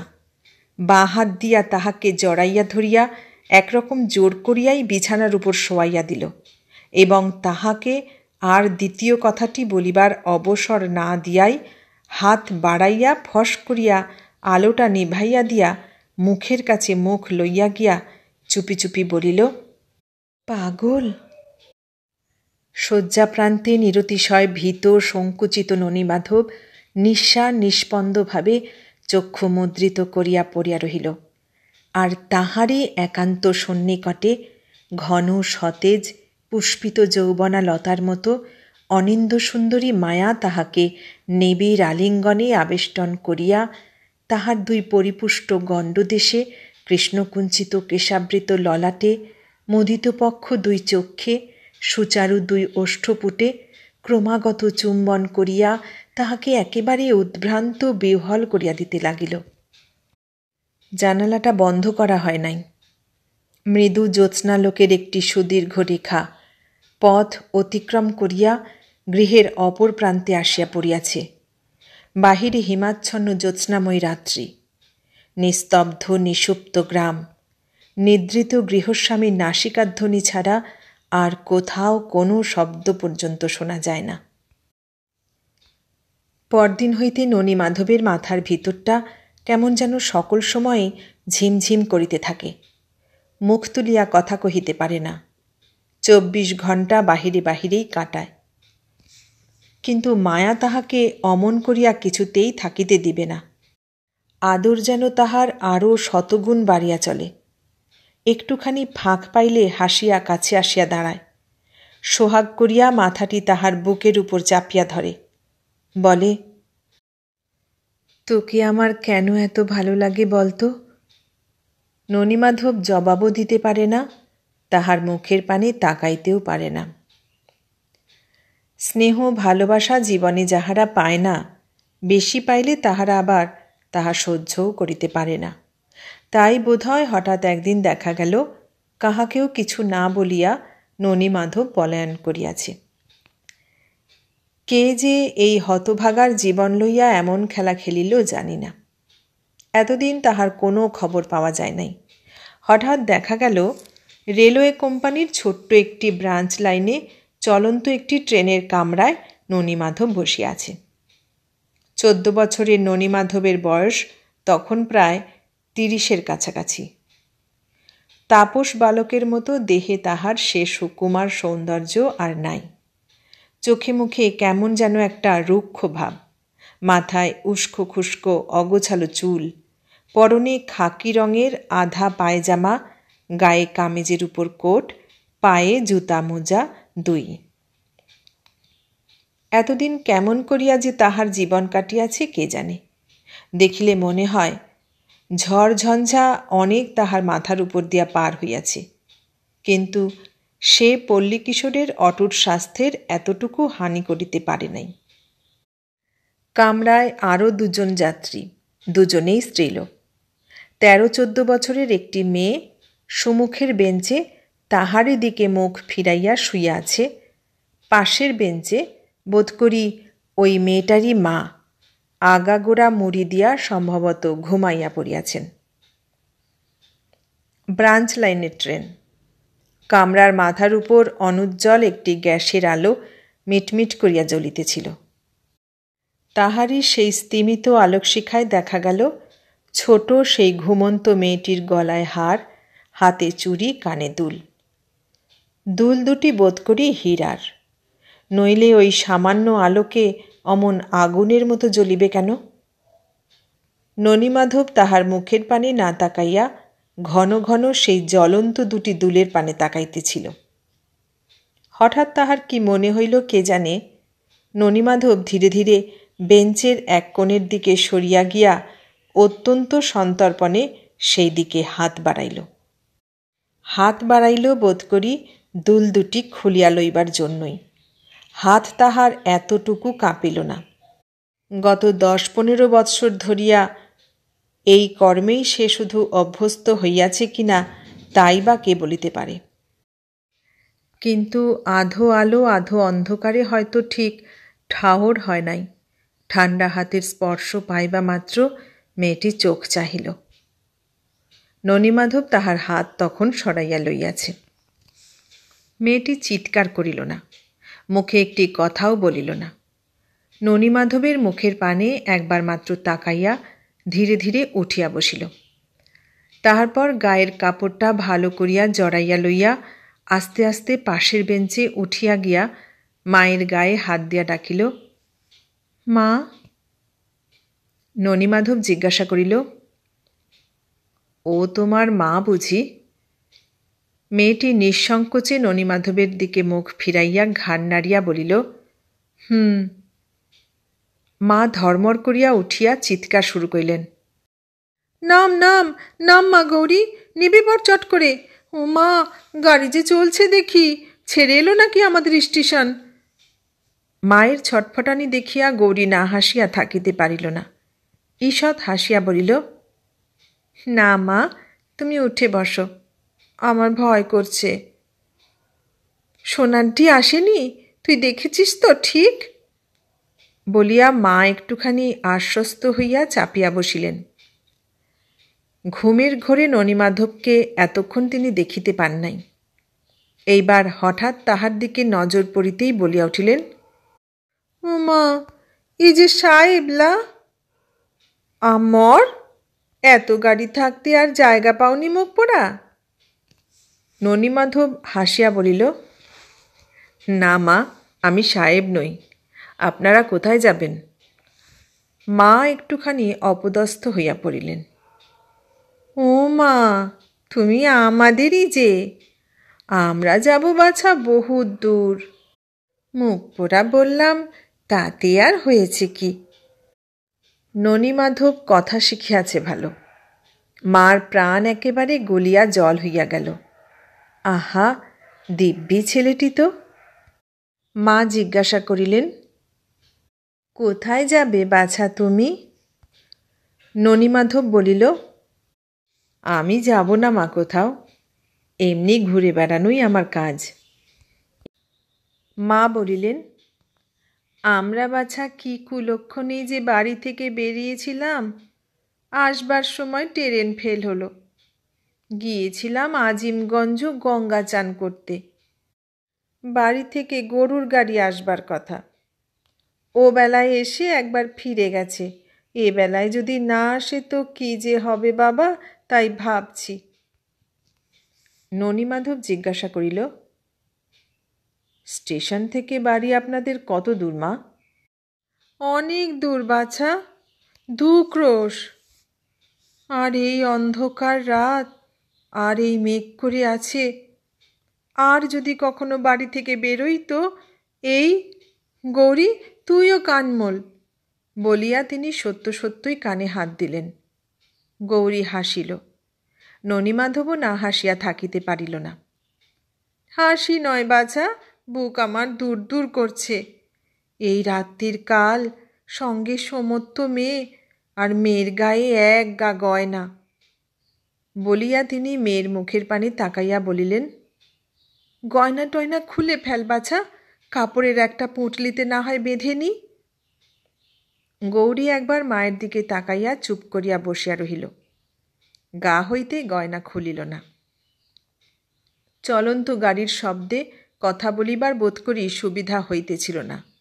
মা তাই ও বেঞ্চ হইতে এ বেঞ্চে উঠি আসিলেন। আমার অভাব কিছু নেই বাছা, ঘর বাড়ি জমি জায়গা গাই গরু আমার যেমন আছে, গায়ে তেমনটি আর কারও নেই। নেই শুধু সেই কথায় বলে, আছে সবই বৃন্দাবনে, আধার সবই কেষ্টবিনে।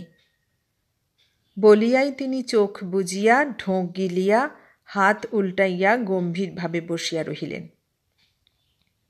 ননীমাধব জিজ্ঞাসা করিল, আপনি একা এলেন কেন?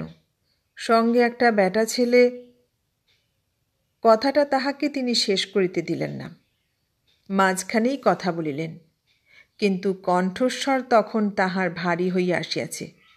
বলিলেন, সেই কথাই বলছি বাছা, আমার মতো অভাগীর কি আর বেঁচে থাকা সাজে, না মুখ দেখাতে হয়? এই ঠিক তোমার মতন একটি তোমার চেয়ে ডাগর একটি, আর একটি তোমার চেয়ে ছোট। এই তিনটিকে দিয়ে এসেছি বাছা শ্মশান ঘাটে তুলে। ছেলে তো নয়, যেন রাজপুত্তুর। বলিতে বলিতে ঠোঁট দুইটি তাহার থরথর করিয়া কাঁপিয়া উঠিল, চোখ দিয়া টস টস করিয়া জল গড়াইতে লাগিল। মিনিট খানেক পরে একটুখানি সামলাইয়া লইয়া তিনি গৌরীর দিকে আঙুল বাড়াইয়া বলিলেন, এখন বাছা ওই আমার পুঁজি। থাক মা থাক, তুই ওইখানেই বসে থাক, কোনো ভয় নেই। ছেলেটি বড় ভালো ছেলে। হ্যাঁ বাবা, তোমার নামটি কি? আমার নাম ননীমাধব। মা বলিলেন, ননীমাধব? আমার একটির নাম ছিল সুবোধ, একটির নাম রাখাল, আর একটির নাম ছিল গোপাল। বলিয়া ছেলে তিনটিকে মনে পড়িতেই বোধ করি তিনি কিছুক্ষণ চুপ করিয়া রহিলেন। তাহার পর বলিলেন, এই যে তুমি মা মা বলে ডাকছ বাছা, আমার বুকের ভেতরটা কেমন হো হো করে উঠছে। মনে হচ্ছে রাখাল আমার বেঁচে আছে। তুমি বাবা আমার ঠিক রাখালের মতো দেখতে। দেখিতে দেখিতে গাড়ি আসিয়া সোনারডি স্টেশনে পৌঁছিল। গাড়ি থামিতে না থামিতেই মা জিজ্ঞাসা করিলেন, কোন স্টেশন বাবা? ননীমাধব জানালার পথে মুখ বাড়াইল, কিন্তু স্টেশনে না আছে লোক, না আছে আলো। অন্ধকারে ভালো করিয়া কিছু ঠিক ঠাহর করা যায় না। গৌরী যেদিকে বসিয়াছিল প্ল্যাটফর্ম সেই দিকে। গৌরী বলিয়া উঠিল, সোনারডি, মা তুমি নামো আগে। এক হাতে কাপড়ের একটা বোঁচকা আর এক হাতে একটা ঘটি লইয়া মা তখন উঠিয়া দাঁড়াইয়াছেন। বলিলেন, জানিস তো ঠিক, মিনসেরা দুটো আলো জেলে রাখে না গা। গৌরী তাড়াতাড়ি করিতেছিল, আমি দেখেছি মা, আলোর গায়ে লেখা রয়েছে, তুমি নামো চট করে। ননীমাধব উঠিয়া আসিয়া দরজা খুলিয়া দিয়া মার হাত হইতে ঘটি ও বোঁচকা কাড়িয়া লইয়া বলিল, নামুন ধীরে ধীরে, তুমিও নামো গৌরী। মা ও গৌরীদের নামাইয়া দিয়া ঘটি বোঁচকা নামাইয়া ননীমাধব জিজ্ঞাসা করিল, আর কিছু আছে আপনাদের? না বাবা, কিচ্ছু নেই। গৌরী, তোর সেই খাগড়াই গেলাসটি? বলিয়াই আর জবাবের অপেক্ষা না করিয়া মা বলিলেন, কিন্তু বাবা। হ্যাঁ বাবা, কত দূর যাবে বাবা ননী? তোমার মা আছে তো? সে কথার কোনো জবাব না দিয়াই ননীমাধব তাহার কাগজে মোড়া পোঁটলাটি হাতে লইয়া গাড়ি হইতে নামিয়া পড়িল। সেইখানেই হেঁট হইয়া একটি প্রণাম করিয়া মায়ের পায়ের ধুলা মাথায় লইয়া ননীমাধব বলিল, না মা, আমার মা নেই। আমার কপাল! আহা বাছা রে, মা নাই তোমার? বলা তখনও শেষ হয় নাই, এমন সময় সিটি দিয়া গাড়ি ছাড়িয়া দিল। মা তাড়াতাড়ি বলিয়া উঠিলেন, গাড়ি যে ছেড়ে দিলে ননি। তুমি উঠো। কথাটা মার মুখের মধ্যে যেন আটকাইয়া রহিল। নিতান্ত উদাসীনের মতো ননীমাধব সেই চলন্ত ট্রেনের দিকে একবার তাকাইল মাত্র। বলিল, চলুন আপনাদের পৌঁছে দিয়ে আসি। আনন্দের আতিশয্যে মার মুখ দিয়া আর কথা বাহির হইল না। গরুর গাড়ির কথা, অন্ধকার এতখানি পথের কথা এতক্ষণ তিনি ভুলিয়াই গিয়াছিলেন। বলিলেন, তোমায় কি বলে যে আশীর্বাদ করব বাবা? বলিয়াই তিনি প্রাণপণে চিৎকার করিতে লাগিলেন, বংশী, বংশী, আমাদের বংশী এসেছিস? রাজীবপুরের বংশী, এখানে কেউ আছিস বাবা? অদূরে কয়েকজন গাড়োয়ান গাড়ি খুলিয়া দিয়া শুকনো খড় জ্বালাইয়া আগুন পোহাইতেছিল। তাহাদেরই কে একজন বলিয়া উঠিল, বংশী তো নাই মা, গোপালগঞ্জের বলরাম আছে। গাড়ি তাহার আসে নাই। ননীমাধব বিস্তর হাঁক ডাক করিয়া গাড়ির সন্ধান করিতে লাগিল। শেষে অনেক কষ্টে অনেক খোঁজাখুঁজির পর সংবাদ পাওয়া গেল যে স্টেশনের একজন খালাসির নাকি একজোড়া গাড়ি আছে। অসময়ে বেশি ভাড়া পাইলে সে নাকি ট্রেনের যাত্রীদের বাড়ি পৌঁছাইয়া দেয়। ননীমাধবের সাহেবী পোশাক দেখিয়া স্টেশন মাস্টার স্বয়ং সুপারিশ করিলেন। লোকটা তৎক্ষণাৎ তাহার গাড়ি জুড়িয়া আনিয়া বলিল, চলুন হুজুর। ননীমাধবকে আশীর্বাদ মার যেন আর ফুরাইতে চায় না। খানিকক্ষণ পরে বলিলেন, তোমার ওই সাহেবের মতন ওইগুলো তুমি খোলো বাছা, আমার বড় ভয় করে। ননীমাধব হাসিতে লাগিল। খুলব মা, খুলব, বাড়ি গিয়েই খুলে ফেলব এসব। তাহার পর সারা রাস্তা ধরিয়া মা তাহাকে কত কথা জিজ্ঞাসা করিলেন। সত্য মিথ্যায় জড়াইয়া কোনো প্রশ্নেরই জবাব দিতে সে কসুর করিল না। জায়গা জমি বাড়ি ঘর সবই আছে, কিন্তু মা নাই, বাবাও মরিয়াছেন। আত্মীয় স্বজনের মধ্যে আছে মাত্র এক মামিমা। মামার বিষয় সম্পত্তি বিস্তর, প্রকাণ্ড জমিদারি, লাখো টাকা। মামিমা তাহাকে বিবাহ করিয়া ঘর সংসারী হইতে বলেন, কিন্তু বিবাহ সে এখন করিতে চায় না।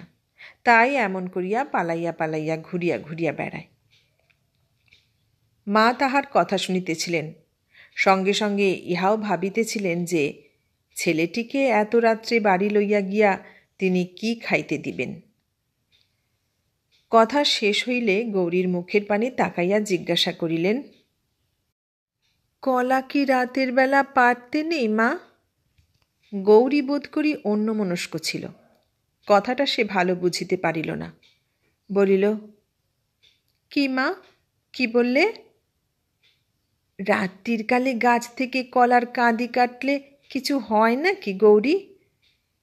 গৌরী বলিল, হ্যাঁ মা, সেই যে কুষ্ঠব্যাধি না কি হয়, তুমি তো একদিন বলেছিলে। তবে কাজ নেই মা, বলিয়া মা চুপ করিলেন। মাকে সবাই গৌরীর মা বলিয়া ডাকে। আগে বোধ করি সুবোধের মা বলিত। সবাই বলে, মাগি বকে একটুখানি বেশি, নইলে অমন সাদাসিদে ভালো মানুষ সত্যি দেখা যায় না। আজকাল মুখে তাহার ননীমাধবের কথা ছাড়া আর কথাই নাই। বলেন, অমন ছেলে আর দুটি হয় না, আমি আমার রাখালকে ফিরে পেয়েছি। বলেন, আহা, মা নেই ছেলেটির, মামি খুব বড় লোক, দুয়ারে হাতি বাঁধা। ননীমাধব যাই যাই করে। মায়ের চোখে তখন জল ভরিয়া আসে। বলেন, আর 2 দিন বাছা। 2 দিন করিয়া ননীমাধবের আর যাওয়াই হয় না।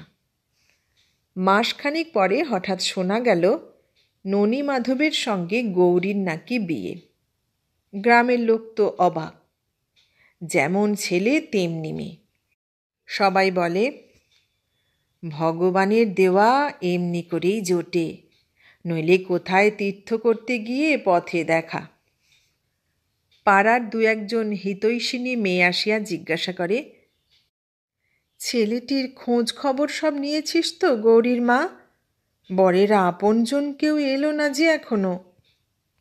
গৌরীর মা চোখ মুখের ইশারায় তাহাদের একটুখানি দূরে লইয়া গিয়া হাত নাড়িয়া বলেন, চুপ চুপ, লুকিয়ে বিয়ে হচ্ছে মা, লুকিয়ে। জানাজানি হলে কি আর রক্ষে আছে? আমার মতন অমন 7টা গৌরীর মা ওদের দাসী বাঁধির যোগ্যী। সেই এক কথা। বলেন, মামির দুয়ারে হাতি বাঁধা। অজানা ছেলেটির ঠিক ঠিকানা না জানিয়া বিবাহ দেওয়া।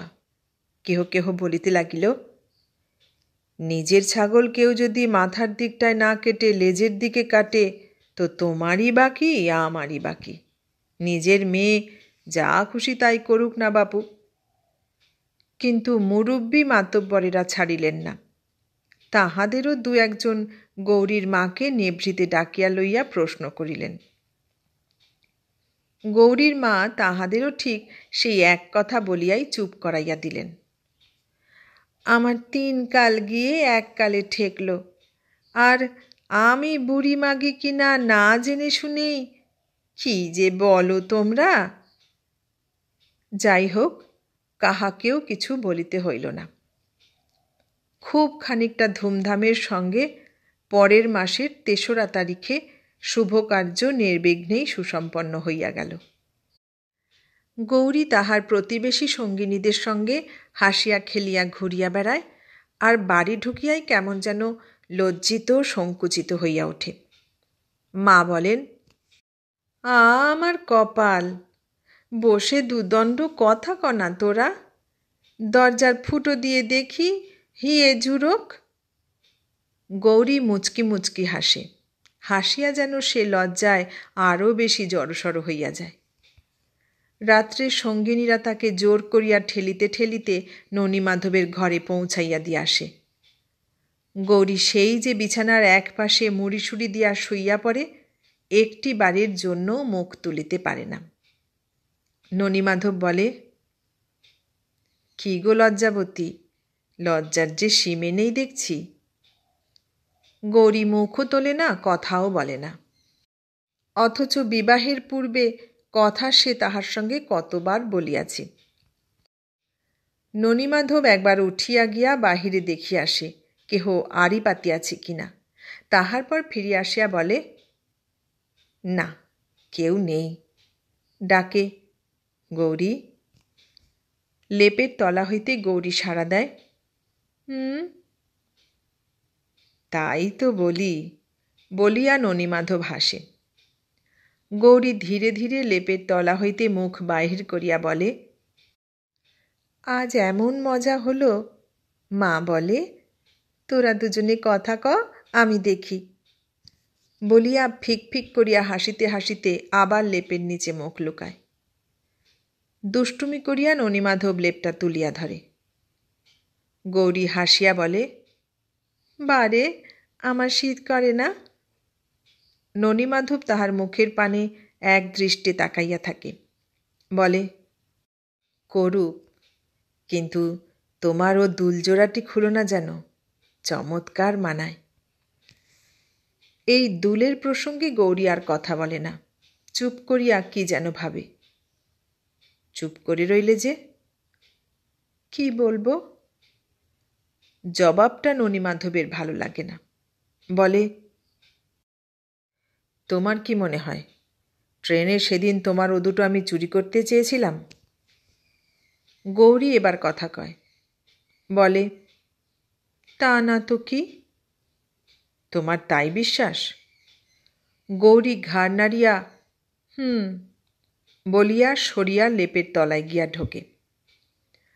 কথাটা চাপা দিবার জন্য ননীমাধব অন্য কথা পাড়িতে চেষ্টা করে, কিন্তু সব তাহার বিফল হইয়া যায়। গৌরী চুপ করিয়া থাকে। ননীমাধবের আর ঘাঁটাঘাঁটি করিতে ইচ্ছা হয় না। ইচ্ছা না হইলেও গৌরীর এই বিশ্বাসের কথাটা তাহার মনের মধ্যে কেমন যেন নিষ্ঠুরভাবে চাপিয়া বসে। অনেকক্ষণ ধরিয়া ওই কথাটাই মনের মধ্যে ঘোরাফেরা করে। রাত্রে ভালো ঘুম হয় না। এমনি করিয়া নবপরিণীত বরবধূর প্রেমালাপের সূত্র কোথায় যেন ছিন্ন হইয়া যায়। সেদিন রাত্রে কথাবার্তার মাঝখানে ননীমাধব হঠাৎ বলিয়া বসিল, আমার কি ইচ্ছে করে জানো গৌরী, আমি কোথাও কোন দূর দেশে চলে যাই। তুমি চিঠিপত্র লিখবে, আমি তার জবাব দেব, আবার তুমি লিখবে, আবার আমি লিখব। এমনি করে আমাদের চিঠি লেখালেখি চলবে। তারপর হঠাৎ একদিন আমি এসে হাজির হব। কেমন? গৌরী ঘাড় নাড়িয়া বলিল, হ্যাঁ।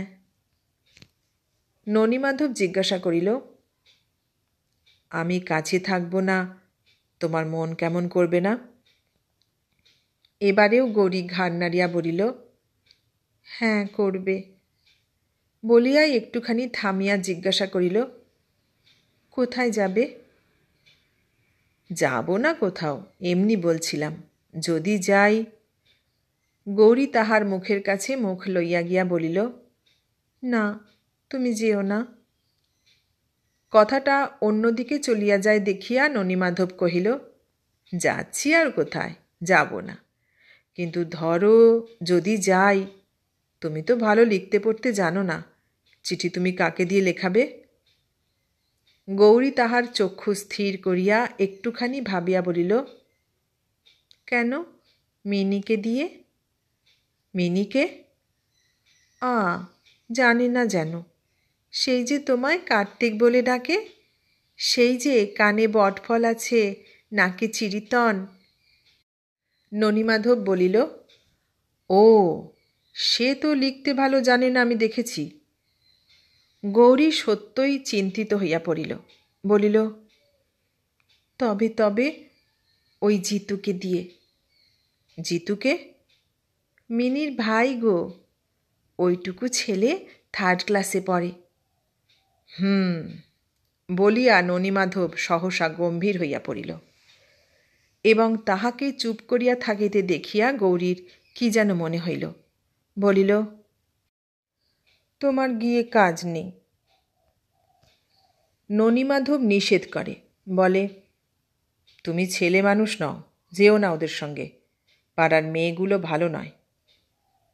গৌরী ভাবে কথাটার প্রতিবাদ করে, কিন্তু প্রতিবাদ সে করিতে পারে না, মুখ বুজিয়া চুপ করিয়া থাকে। ননীমাধব বলে, চুপ করে রইলে যে? ঘাড় নাড়িয়া গৌরী বড় দুঃখে জানায়, বেশ, যাব না তাহলে। সঙ্গিনীরা দুপুরে ডাকিতে আসে।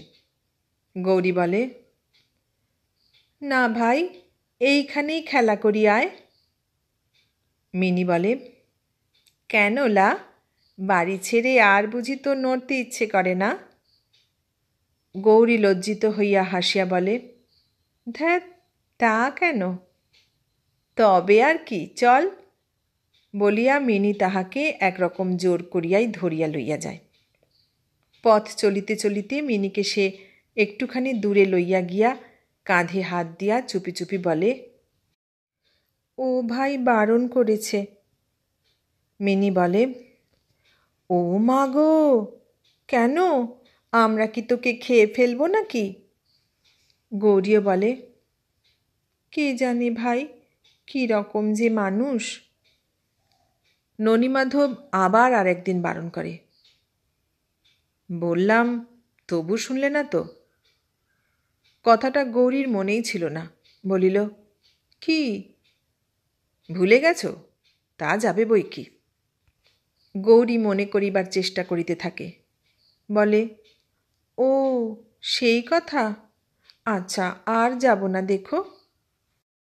2 দিন সত্যই সে যায় না। 3 দিনের দিন সে এক ভারী মজার ব্যাপার। কোথা হইতে একদল বিদেশি ভ্রমণকারী আসিয়া সারা গ্রামখানা একেবারে ছাইয়া ফেলিয়াছে। পুরুষেরা সর্বাঙ্গে ছাই মাখিয়া, মাথায় জটা পরিয়া, হাতে কমণ্ডুল লইয়া, সাধু সাজিয়া বাড়ি বাড়ি ভিক্ষা করিয়া বেড়ায়, আর রং বেরঙের ঘাগরা পরা মেয়েগুলো সারা দুপুরবেলাটা গ্রামখানিকে গুলজার করিয়া রাখে। কেহ বা বুড়া বুড়িদের বাতের ঔষধ দেয়, ধনেশ পাখির তেল বিক্রি করে, কেহ বা স্বামী বশ করিবার সিঁদুর দিতে চায়, কেহ বা শত্রু দমন করিবার মন্ত্র জানে, কেহ বা পুত্রহীনা নারীর বন্ধাত্ব ঘুচাইতে পারে, কেহ বা বিড়বিড় করিয়া মন্ত্র পড়িয়া চোখের সম্মুখে অদ্ভুত সব খেলা দেখায়। মিনি বলিল, চল ভাই, দেখে আসি। গৌরীর ইচ্ছা ছিল 16 আনা, তবু সে ভয়ে ভয়ে বলিল, না ভাই। মরণ, ছুরি ভয়েই মলো। গৌরী কি যে বলিবে, কি যে করিবে, কিছুই বুঝিতে পারিল না। মিনির মুখের পানে ফ্যাল ফ্যাল করিয়া তাকাইয়া রহিল। মিনি বলিল, চল ভাই চল, দেখতে তো পাবে না, জিজ্ঞেস করে তো বলবি যায়নি, বাস ফুরিয়ে গেল। পরামর্শ মন্দ নয়। গৌরী বলিল, চল তবে। এবাড়ি সে বাড়ি ঘুরিয়া তাহারা শেষে অনেক কষ্টে সুবেশীদের বাড়ি গিয়া দেখে গোলাপি রঙের ঘাগরা পরা একটি মেয়ে সেখানে তাহার তল্পিতল্পা খুলিয়া ভেলকিবাজি দেখাইতে শুরু করিয়াছে। হাতে কিছুই নাই, দেখিতে দেখিতে মন্ত্র পড়িয়া ফোঁ দিতেই টাকা বাহির হয়। টাকা হঠাৎ মার্বেলের গুলির আকার ধারণ করে। মার্বেলের গুলি অদৃশ্য হইয়া গিয়া একটা পুতুল হয়, আবার সেটাও উড়িয়া গিয়া ক্রমাগত ডিম বাহির হইতে থাকে। কোথা হইতে আসে এবং কোন দিক দিয়া যে উড়িয়া যায় কিছুই টের পাইবার উপায় নাই। তাহার পর এমনি করিয়া একটির পর একটি কত রকমের কত অদ্ভুত খেলা দেখানো চলে। অবাক হইয়া সকলে সেই বিদেশি মেয়েটার মুখের পানে হাঁ করিয়া তাকাইয়া থাকে। দু একটা মেয়ে তাহার কৌশল ধরিয়া ফেলিয়া তাহাকে জব্দ করিবার চেষ্টা করে, কিন্তু না পারিয়া শেষে নিজেরাই অপদস্থ হইয়া সরিয়া দাঁড়ায়। মিনি বলিল, কেমন, আসতে চাইছিলি না যে? গৌরী বলিল, হ্যাঁ ভাই।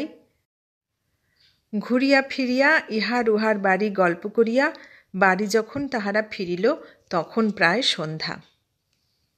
রাত্রে ননীমাধব জিজ্ঞাসা করিল, গিয়েছিলে আজ? কি জবাব দিবে বুঝিতে না পারিয়া সে এমনই ভাব দেখাইল কথাটা যেন সে শুনিতে পায় নাই। বলিল, কি, কোথা? গম্ভীরভাবে ননীমাধব বলিল, বেড়াতে। অম্লান বদনে গৌরী ঘাড় নাড়িয়া বলিয়া ফেলিল, না। ননীমাধব আর কোনো কথা জিজ্ঞাসা করিল না। ফাল্গুন মাসে মিনির বিয়ে। হ্যাঁ গা, মিনি আমার অতদিনের বন্ধু, ওর বিয়ে দেখতে যাব তো। তা যদি না যেতে দাও তাহলে ভারী অন্যায় হবে কিন্তু। ননীমাধব বলিল, আমি কি তোমায় বেঁধে রেখেছি? গৌরী বলিল, তাই আমি বলছি বুঝি। ননীমাধব চুপ করিয়া রহিল। গৌরী তাহার ভয়ে কিছুক্ষণ কথা বলিতে পারিল না। তাহার পর সাহস করিয়া আবার জিজ্ঞাসা করিল, যাব তো? যেও, কিন্তু বেশিক্ষণ থেকো না কিন্তু। বাসর জাগিও না, দূর থেকে বর দেখবে, দেখেই চলে আসবে। গৌরী ঘাড় নাড়িয়া বলিল, বেশ। অনুমতি পাইয়া গৌরী বর দেখিতে গেল। কথা রহিল মা নিজে গিয়া তাহাকে লইয়া আসিবে। মিনি তাহার ছেলেবেলার সঙ্গী। পাড়ার যত মেয়ে সেখানে আসিয়া জুটিয়াছে। কত আমোদ, কত আহ্লাদ। সেসব ছাড়িয়া সহজে বাড়ি ফিরিতে তাহারই ইচ্ছা করিতেছিল না, অথচ মা হয়তো এখনই ডাকিতে আসিবেন। না ফিরিলেও নয়। এত আনন্দের মাঝখানেও তাহার বুকের ভিতরটা কেমন যেন খচখচ করিতে লাগিল। বরকন্যার হাতে হাতে বাঁধিয়া দিয়া পুরোহিত মন্ত্র উচ্চারণ করিতেছেন। শুভদৃষ্টি তখনও বাকি। এমন সময়ে লণ্ঠন হাতে লইয়া তাহার মা আসিয়া উপস্থিত।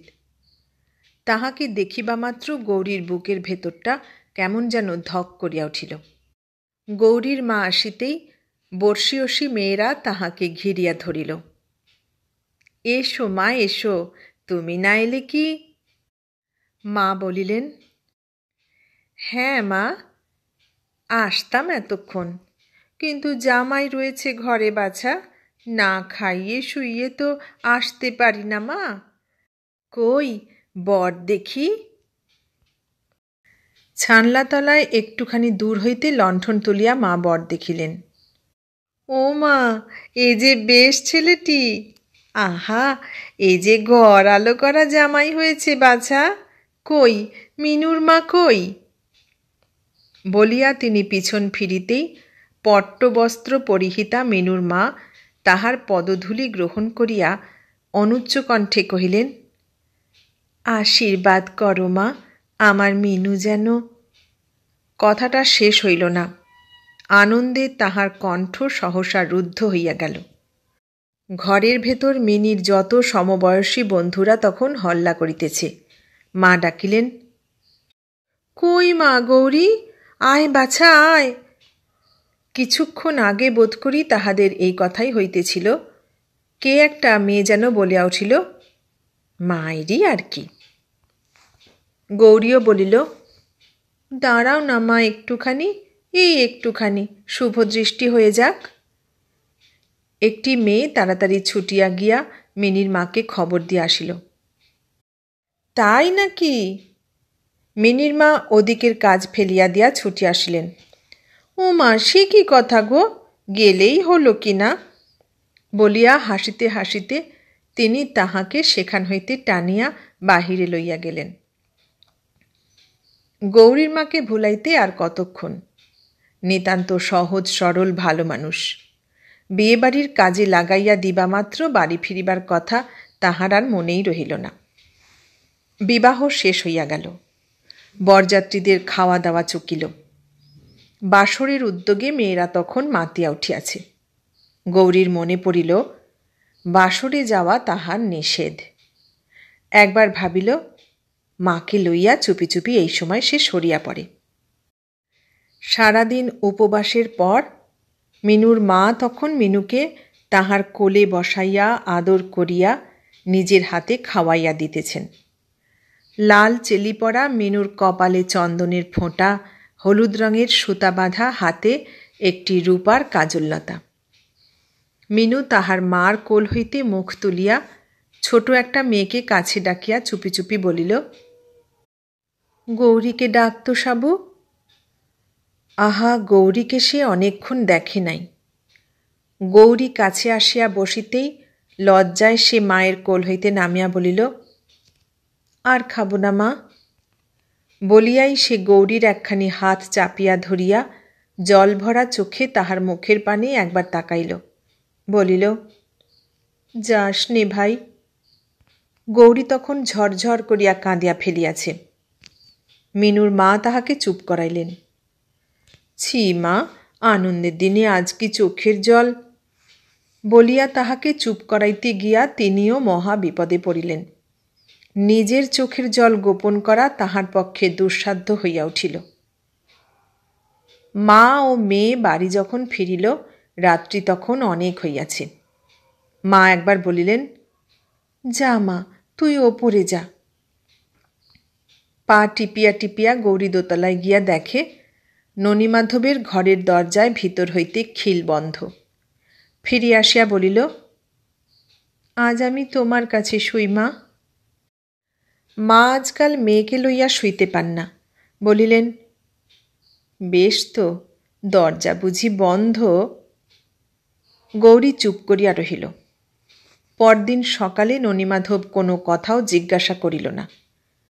গৌরী ভাবিল হয়তো এই সামান্য কথা লইয়া সে আর তাহাকে কিছু বলিবে না। সত্যই বলিল না।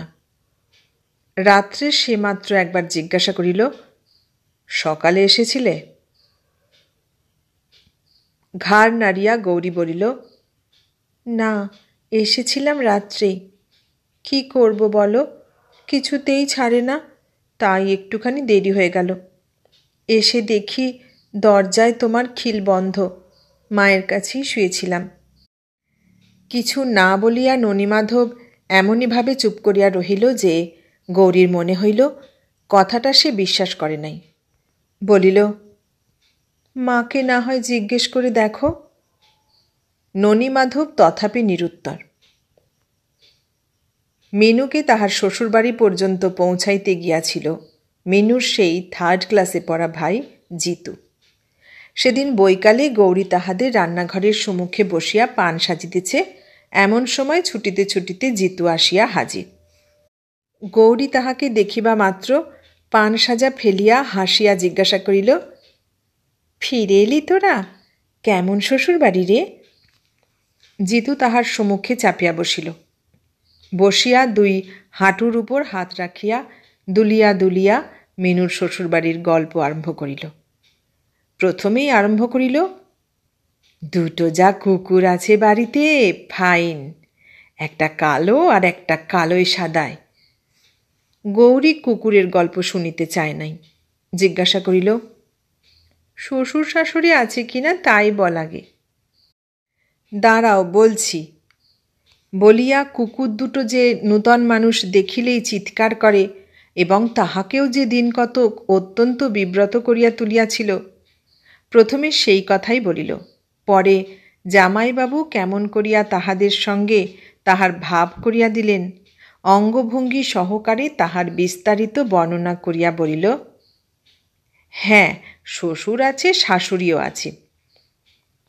বলিয়াই জিতু মুখ বাড়াইয়া গৌরীর কানের কাছে চুপি চুপি বলিল, শাশুড়ি মাগি ভারী বজ্জাত, এমনই উঁচু উঁচু দাঁত, যেমন কালো তেমনি মাগি মোটা।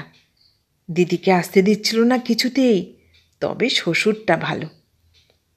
পানের সুপারি দিতে দিতে গৌরী জিজ্ঞাসা করিল, মিনু কাঁদেনি তো সেখানে গিয়ে? বাহ, কাঁদবে কেন? বলিয়া আবার সে তাহার কানের কাছে মুখ লইয়া গেল। বলিল, জামাইবাবু যে খুব ভালোবাসে। গৌরীর মুখখানা হঠাৎ লাল হইয়া উঠিল। হাসিয়া বলিল, যা, তোকে যেন ওই কথা আমি জিজ্ঞেস করেছি। জিতু বলিল, দিদি তোকে যেতে বলেছে। গৌরী হেঁট মুখে পানের খিলি করিতে করিতে ভাবিতে লাগিল, যাইতে সে পারিবে কিনা কে জানে। জিতু ভাবিল, কথাটা সে বিশ্বাস করে নাই। বলিল, মায়েরই বলছি, যাস যেন। বলিয়াই হাত বাড়াইয়া একেবারে যতগুলা পান হাতে ওঠে একসঙ্গে ততগুলা তুলিয়া লইয়া জিতু পলায়ন করিতেছিল। অতগুলো নিস নে বলিয়া হাঁ হাঁ করিয়া গৌরী তাহার হাত হইতে পানগুলা কাড়িয়া লইতে গেল, কিন্তু জিতুও ছাড়িবার পাত্র নয়। দুজনে টানাটানি ছেঁড়াছেড়ি করিতে গিয়া কতক পান ছিঁড়িয়া মাটিতে পড়িল, কতক বা রহিল গৌরীর হাতে। গোটা দুই পান একসঙ্গে মুখে পুড়িয়া দিয়া হাসিতে হাসিতে জিতু ছুটিয়া পলাইল। যাইবার সময় চিৎকার করিয়া বলিয়া গেল, যাস যেন।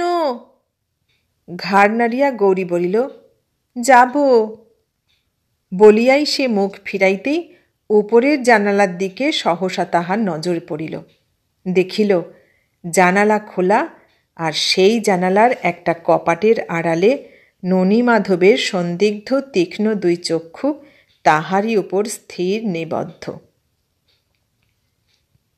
কয়েকদিন পরে শাশুড়িকে ডাকিয়া ননীমাধব একখানি চিঠি দেখাইল। চিঠিখানি অত্যন্ত জরুরি। লিখিয়াছেন ননীমাধবের সেই বড়লোক মামিমা। ননীমাধব বলিল, বিয়ে করেছি শুনে ভারী খুশি হয়েছেন, আবার দুঃখও করেছেন একটুখানি। লিখেছেন, বউ নিয়ে তুই আমার এই চিঠিখানা পাবা মাত্র আসিস যেন, না এলে কিন্তু ভালো হবে না। মাও খুব খুশি হইয়া একটা স্বস্তির নিঃশ্বাস ফেলিয়া কহিলেন, যাক, ভাবছিলাম রাগ করবেন হয়তো, বাঁচা গেল। খুশি হয়েছেন তাহলে? কি বলো বাবা, খুশি হয়েছেন কি বলো? এই বলিয়া আহ্লাদে একেবারে আটখানা হইয়া চিঠিখানি মা একবার হাতে করিয়া তুলিয়া লইলেন। পড়িতে জানেন না, কি করিবেন?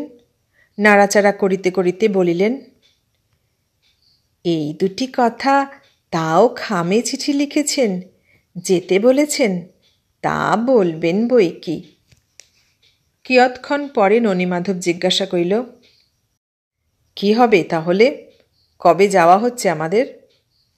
মা বলিলেন, দাঁড়াও বাবা দাঁড়াও, যাবে, দুদিন সবুর করো, ভরচাজকে দিন টিন দেখাই। ননীমাধব বলিল, আজই দেখাবেন যেন, মামিমাকে অনেক দিন দেখিনি, আমারও মন কেমন করছে। মা বলিলেন, তা তো করবেই বাছা। দিন 15 পরে মামিমার কাছ হইতে একখানি টেলিগ্রাম আসিল। এখনো তোমরা আসিলে না কেন? মা আর চুপ করিয়া থাকিতে পারিলেন না। দিন স্থির হইল মাসের 13 তারিখে। রাত্রে ট্রেন। একটি মাত্র মেয়ে। বিবাহের সময় মা তাহাকে ফাঁকি দেন নাই। গয়না দিয়াছিলেন প্রায় 3000 টাকার। জিজ্ঞাসা করিলেন, হ্যাঁ বাবা ননীমাধব, সব গয়নাই দেব সঙ্গে? কি বলো তুমি? কিন্তু বাবা, আঁধার রাত, গরুর গাড়িতে যাবে। ননীমাধব বলিল, কিছু ভয় নেই মা। একটি একটি করিয়া মা মেয়েকে সব গহনাই পরাইয়া দিলেন। সবচেয়ে ভালো শাড়ি পরাইলেন, সবচেয়ে ভালো জামা পরাইলেন, দামি একখানি শাল দিলেন সঙ্গে।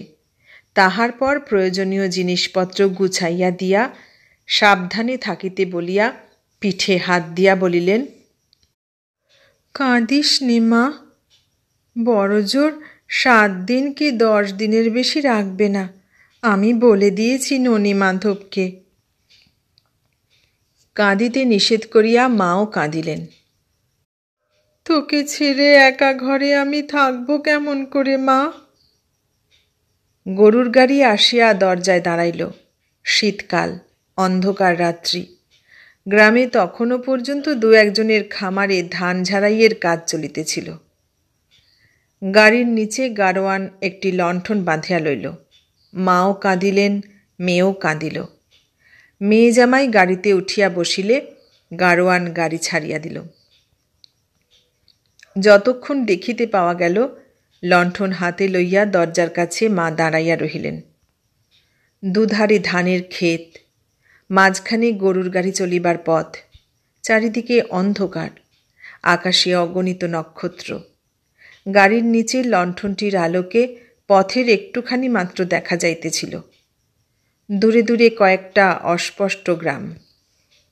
কতকগুলা শ্রীগাল একবার কাছাকাছি কোথায় যেন চিৎকার করিয়া উঠিতেই ননিমাধব জিজ্ঞাসা করিল, হাঁড়ে পাঁচু, এইখানেই না সেদিন সেই কাকে যেন আগলেছিল? গাড়োয়ান বলিল, আগে না, এখানে নয় জামাইবাবু, সে ওই সেই ভূতেশ্বরের মাঠে। জায়গাটা তেমন ভালো নয়, মরুইপুরের একটা শ্মশান আছে। গাড়ির মধ্যে একটু একটু করিয়া সরিয়া সরিয়া গৌরী ননিমাধবের গা ঘেঁষিয়া বসিল। এই যে এইদিকে ভূতেশ্বরের মাঠ, ঠাকুর আছেন, প্রণাম করো বলিয়া ননিমাধব নিজের হাত দুইটি কপালে ঠেকাইয়া গৌরীকেও একটি প্রণাম করিতে বলিল। জিজ্ঞাসা করিল, ভয় করছে তোমার? গৌরী ঘাড় নাড়িয়া তাহার কানের কাছে মুখ লইয়া গিয়া অত্যন্ত চুপি চুপি বলিল, ননিমাধবও তেমনি আস্তে আস্তে বলিল, গয়নাগুলো পরে আসা ভালো হয়নি, হাত বাক্সটা কোথায়? এই যে বলিয়া গৌরী হাত বাড়াইয়া বাক্সটা ননিমাধবের হাতের কাছে আগাইয়া দিল। ননিমাধব বলিল, খোলো একটি একটি করে, ধীরে ধীরে গয়না টয়না সব খুলে তুমি রাখো, এতে রেখে চাবি বন্ধ করো। গৌরী তাহাই করিতে বসিল এবং কিছুক্ষণ পরেই নাকের নাকছাবিটি ছাড়া গয়নাগাঁটি সবই খুলিয়া ফেলিয়া বাক্সবন্দি করিয়া চাবিটি ননিমাধবের হাতে দিয়া বলিল, তুমি রাখো।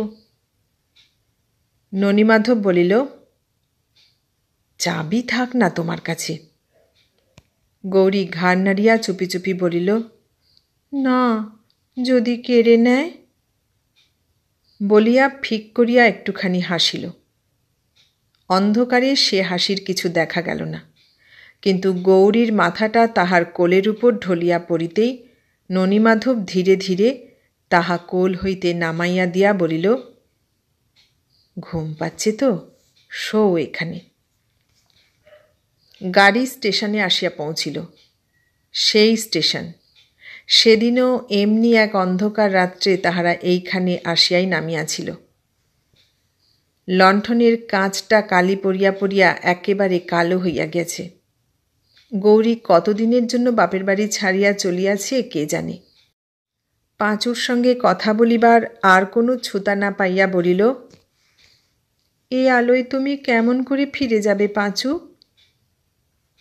লণ্ঠনটার দিকে একবার তাকাইয়া ঈষৎ হাসিয়া পাঁচু বলিল, এতেই ঠিক চলে যাব দিদি, ঘরমুখো গরু, কিচ্ছু বলতে হবে না।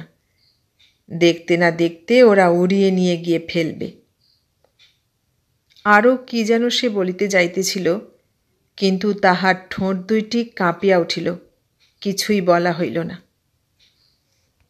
গহনার ছোট বাক্সটি হাতে লইয়া ননীমাধব বলিল, নে পাচু, একে একে বড় বাক্স দুটো নাবিয়ে নিয়ে চল প্ল্যাটফর্মে।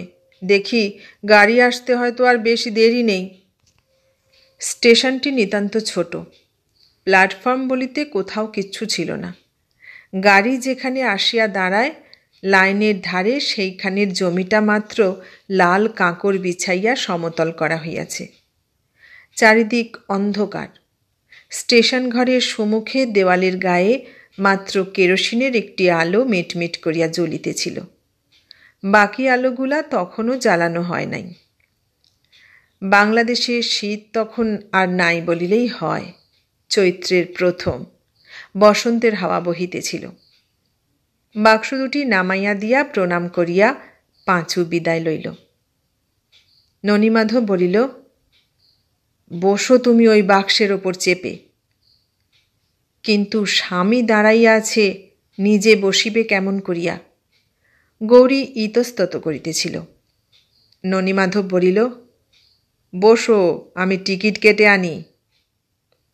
দুপা আগাইয়া গিয়াই আবার পিছন ফিরিয়া বলিল, একা ভয় করবে না তো? গৌরী ঘাড় নাড়িয়া বলিল, না। ট্রেন আসিল আধ ঘণ্টা দেরি করিয়া। ব্রাঞ্চ লাইনের ট্রেন। না আছে আলো, না আছে যাত্রী। জন 2-3 উঠিল, 4-5 জন নামিল। একটুখানি গোলমাল হইচই হইল। তাহার পর সিটি দিয়া ট্রেন ছাড়িয়া দিল। দেখা গেল ইন্টার ক্লাসের একটি কামরায় গৌরী ও ননীমাধব উঠিয়া বসিয়াছে। ট্রেনের জানালার বাহিরে ননীমাধব ঘন ঘন তাকাইতেছিল। সম্মুখের 2টা বেঞ্চে আরও জনকতক যাত্রী আগাগোড়া মুড়িসুড়ি দিয়া ঘুমাইতেছে। গৌরীর ইচ্ছা করিতেছিল স্বামীর সঙ্গে 2টা কথা কয়। এমনই আর এক রাত্রে এমনই একটি ট্রেনের কামরাতেই যে তাহাদের প্রথম পরিচয়। হাসিয়া এই কথাটি তাহাকে স্মরণ করাইয়া দিবার জন্য গৌরী উসখুস করিতে লাগিল। কিন্তু সুমুখের বেঞ্চিতে ঘুমন্ত লোকটা তাহাদের দিকে মুখ ফিরাইয়া রহিয়াছে বলিয়া গৌরী না পারিল কথা কহিতে, না পারিল ননীমাধবের কাছ ঘেঁষিয়া আর একটুখানি সরিয়া বসিতে। গায়ের শালখানি মুড়ি দিয়া সে চুপ করিয়া বসিয়া রহিল। ঘণ্টাখানেক পরে অনেকগুলো ছোট ছোট স্টেশন পার হইয়া আসিয়া অন্ধকার একটি ছোট স্টেশনে ট্রেন আসিয়া দাঁড়াইতেই ননীমাধব বলিল, ওঠো। গৌরী প্রস্তুত হইয়াই ছিল। চট করিয়া উঠিয়া দাঁড়াইয়া বলিল, বাক্স দুটো? তুমি নামো আগে। বলিয়া ননীমাধব দরজা খুলিয়া ধীরে ধীরে তাহাকে প্রথমে নামাইয়া দিল। তাহার পর বাক্স 2টা টানিয়া দরজার কাছে আনিয়া নিজেও নামিল, বাক্সও নামাইল। প্ল্যাটফর্মের বালাই এখানেও নেই। বাক্স 2টা নিজের হাতেই কতক টানিয়া কতক তুলিয়া স্টেশন ঘরের কাছাকাছি লইয়া গিয়া বলিল, বসো, আমি গাড়ি দেখি। ধরো তো এই টিকিট দুটো। বলিয়া গৌরীকে আবার তেমনি বাক্সের উপর বসাইয়া ননীমাধব গাড়ি গাড়ি করিয়া চিৎকার করিতে করিতে অন্ধকারে বোধ করি স্টেশনের বাহিরেই খোঁজ করিতে গেল। ট্রেন আবার ছাড়িয়াছে। দেখা গেল গহনার বাক্সটি হাতে লইয়া ননীমাধব একাই সেই চলন্ত ট্রেনের যে কক্ষে আসিয়া উঠিয়াছে তাহাতে লোকজন কেহ নাই। মুখে তাহার কেমন যেন একটি অত্যন্ত নীরস নিষ্ঠুর নিরানন্দ হাসি। স্বল্পালোকিত সেই নির্জন কক্ষের বাতায়ন পথে মুখ বাড়াইয়া ননীমাধব একবার স্টেশনের দিকে তাকাইল। কেরোসিন বাতির একটুখানি আলো গৌরীর মুখের উপর আসিয়া পড়িয়াছে। বাক্সের উপর সবুজ রঙের শালখানি গায়ে দিয়া তখনও সে ঠিক তেমনিভাবে নিশ্চল পাষাণ মূর্তির মতো বসিয়া। স্বামীর আগমন প্রতীক্ষায় অন্ধকারের দিকে ব্যাকুল একাগ্র দৃষ্টি তাহার তখনও নিবদ্ধ। এই বয়ঃসন্ধিগতা কিশোরীর, এবং শুধু এই কিশোরীর কেন, সমগ্র নারী জাতির নিষ্ঠা ও ভালোবাসার উপর আস্থা তাহার অনেক দিন হইতেই নাই। আজও তাই সে তাহার দৈনন্দিন ঘটনার মতোই অত্যন্ত সহজভাবে গৌরীকে পরিত্যাগ করিয়া আসিয়া নিশ্চিন্ত নীরবে গহনার বাক্সটি কোলের উপর চাপিয়া ধরিয়া চুপ করিয়া বসিয়াছে। কিন্তু এমনই মজা, গৌরীর মুখখানি তাহার চোখের সম্মুখ হইতে যতই ঝাপসা হইয়া আসে, ননীমাধবও জানালার বাহিরে দ্রুত বেশি করিয়া তাহার গলা বাড়াইয়া দেয়। কিন্তু সে আর কতক্ষণ! গাড়ির বেগ ক্রমশ দ্রুত হইতে দ্রুততর হইতে লাগিল। ননীমাধবের চোখের সম্মুখ হইতে গৌরীর সেই একাগ্র উন্মুখ দুটি চক্ষু অদৃশ্য হইল, মুখখানি অদৃশ্য হইল, দেহ অদৃশ্য হইল। সবুজ রঙের শাল, শালের নিচে গৌরীর অলক্তরঞ্জিত শুভ্র পা, টিনের তরঙ্গ, কেরোসিনের আলো, দেখিতে দেখিতে পশ্চাতের অন্ধকারের মধ্যে বিলীন হইয়া গেল। হু হু করিয়া বাতাস বহিতে লাগিল। দুপাশের ঘন বনবেষ্টিত গ্রাম, দিগন্তবিলীন শস্যশূন্য উন্মুক্ত প্রান্তর, শুষ্ক ধানের ক্ষেত, সকলের উপরেই অন্ধকারের গাঢ় আস্তরণ ক্রমশ আরও গাঢ়তর হইয়া উঠিল। গত 15 বৎসরের ইতিহাসে নিষ্ঠুরতার কাহিনী যে তাহার জীবনে একেবারেই নাই তাহা নয়, তবে মানুষের জীবন লইয়া এমন খেলা সে কোনোদিন খেলিয়াছে বলিয়া তাহার মনে হইল না। গহনার বাক্সটার উপর হাত পড়িতেই ক্ষণপূর্বে যে মুখ তাহার বিগত জীবনের মতোই পশ্চাতের অন্ধকারে মিলাইয়া গেছে, সেই গৌরীর মুখখানাই তাহার আবার মনে পড়িল। মনে পড়িতেই কেমন যেন একটা শুষ্ক অসারতায় মাথার ভিতরটা তাহার ঝিমঝিম করিতে লাগিল। গাড়ি তখন খুব জোরে চলিয়াছে। গাড়ির ঝকঝক শব্দ নিজের কক্ষের সেই একক যাত্রীটির 2 কানের ভিতর দিয়া, বুকের উপর দিয়া ধকধক করিয়া বাজিতে বাজিতে কোথায় যেন অতি নিষ্ঠুরভাবে আঘাত করিতে শুরু করিল। কেন করিল কে জানে। এই অভাবনীয় ব্যাপারে ননীমাধবের বিস্ময়ের আর সীমা রহিল না। গাড়িতে উঠিবার সময় নারী জাতির উপর তাহার আবাল্য সঞ্চিত বিদ্বেষের, তাহার পুঞ্জীভূত ঘৃণার চমৎকার প্রতিশোধ লইতেছে ভাবিয়া যে আনন্দ সে অনুভব করিয়াছিল, সহসা না জানি কেন সেই আনন্দের আবেগ কেমন যেন এক প্রাণান্তকারী নির্মম বেদনায় রূপান্তরিত হইয়া তাহার সমস্ত অন্তঃকরণটিকে মুহূর্তের মধ্যে আচ্ছন্ন করিয়া ফেলিল। শ্বাসরোধ হইবার উপক্রম হইতে লাগিল। বাহিরে সূচিভেদ্য ঘন অন্ধকার পরিবেষ্টিত বিশাল বহিঃপ্রকৃতির মাঝখানে নিঃসহায় নিরবলম্ব নিরপরাধ একটি বালিকার বেদনা পরিম্লান 2টি সজল পক্ষ চক্ষু, একটি ব্যথিত করুণ মুখচ্ছবি ব্যথিত তাহার মনশ্চক্ষুর সম্মুখে আর কোথাও কিছু অবশিষ্ট রহিল না। গহনার বাক্সটা একবার মাত্র হাতে করিয়া তৎক্ষণাৎ তাহা সে দূরে সরাইয়া দিল। ট্রেনের গতি তখন আরও বাড়িয়াছে। এইবার বহু দূরে জংশন স্টেশন। আর একবার সে জানলার বাহিরে তাকাইল। গাড়ি তখন একটি নদীর পুলের উপর দিয়া সশব্দে চলিয়াছে। পশ্চাতে ঘন অন্ধকার, নদী তীরের বায়ু হিল্লোলিত শুভ্র কাশগুচ্ছের অস্পষ্ট শুভ্রতা, সম্মুখে ডিস্ট্যান্ট সিগন্যালের রক্তিম আলোক।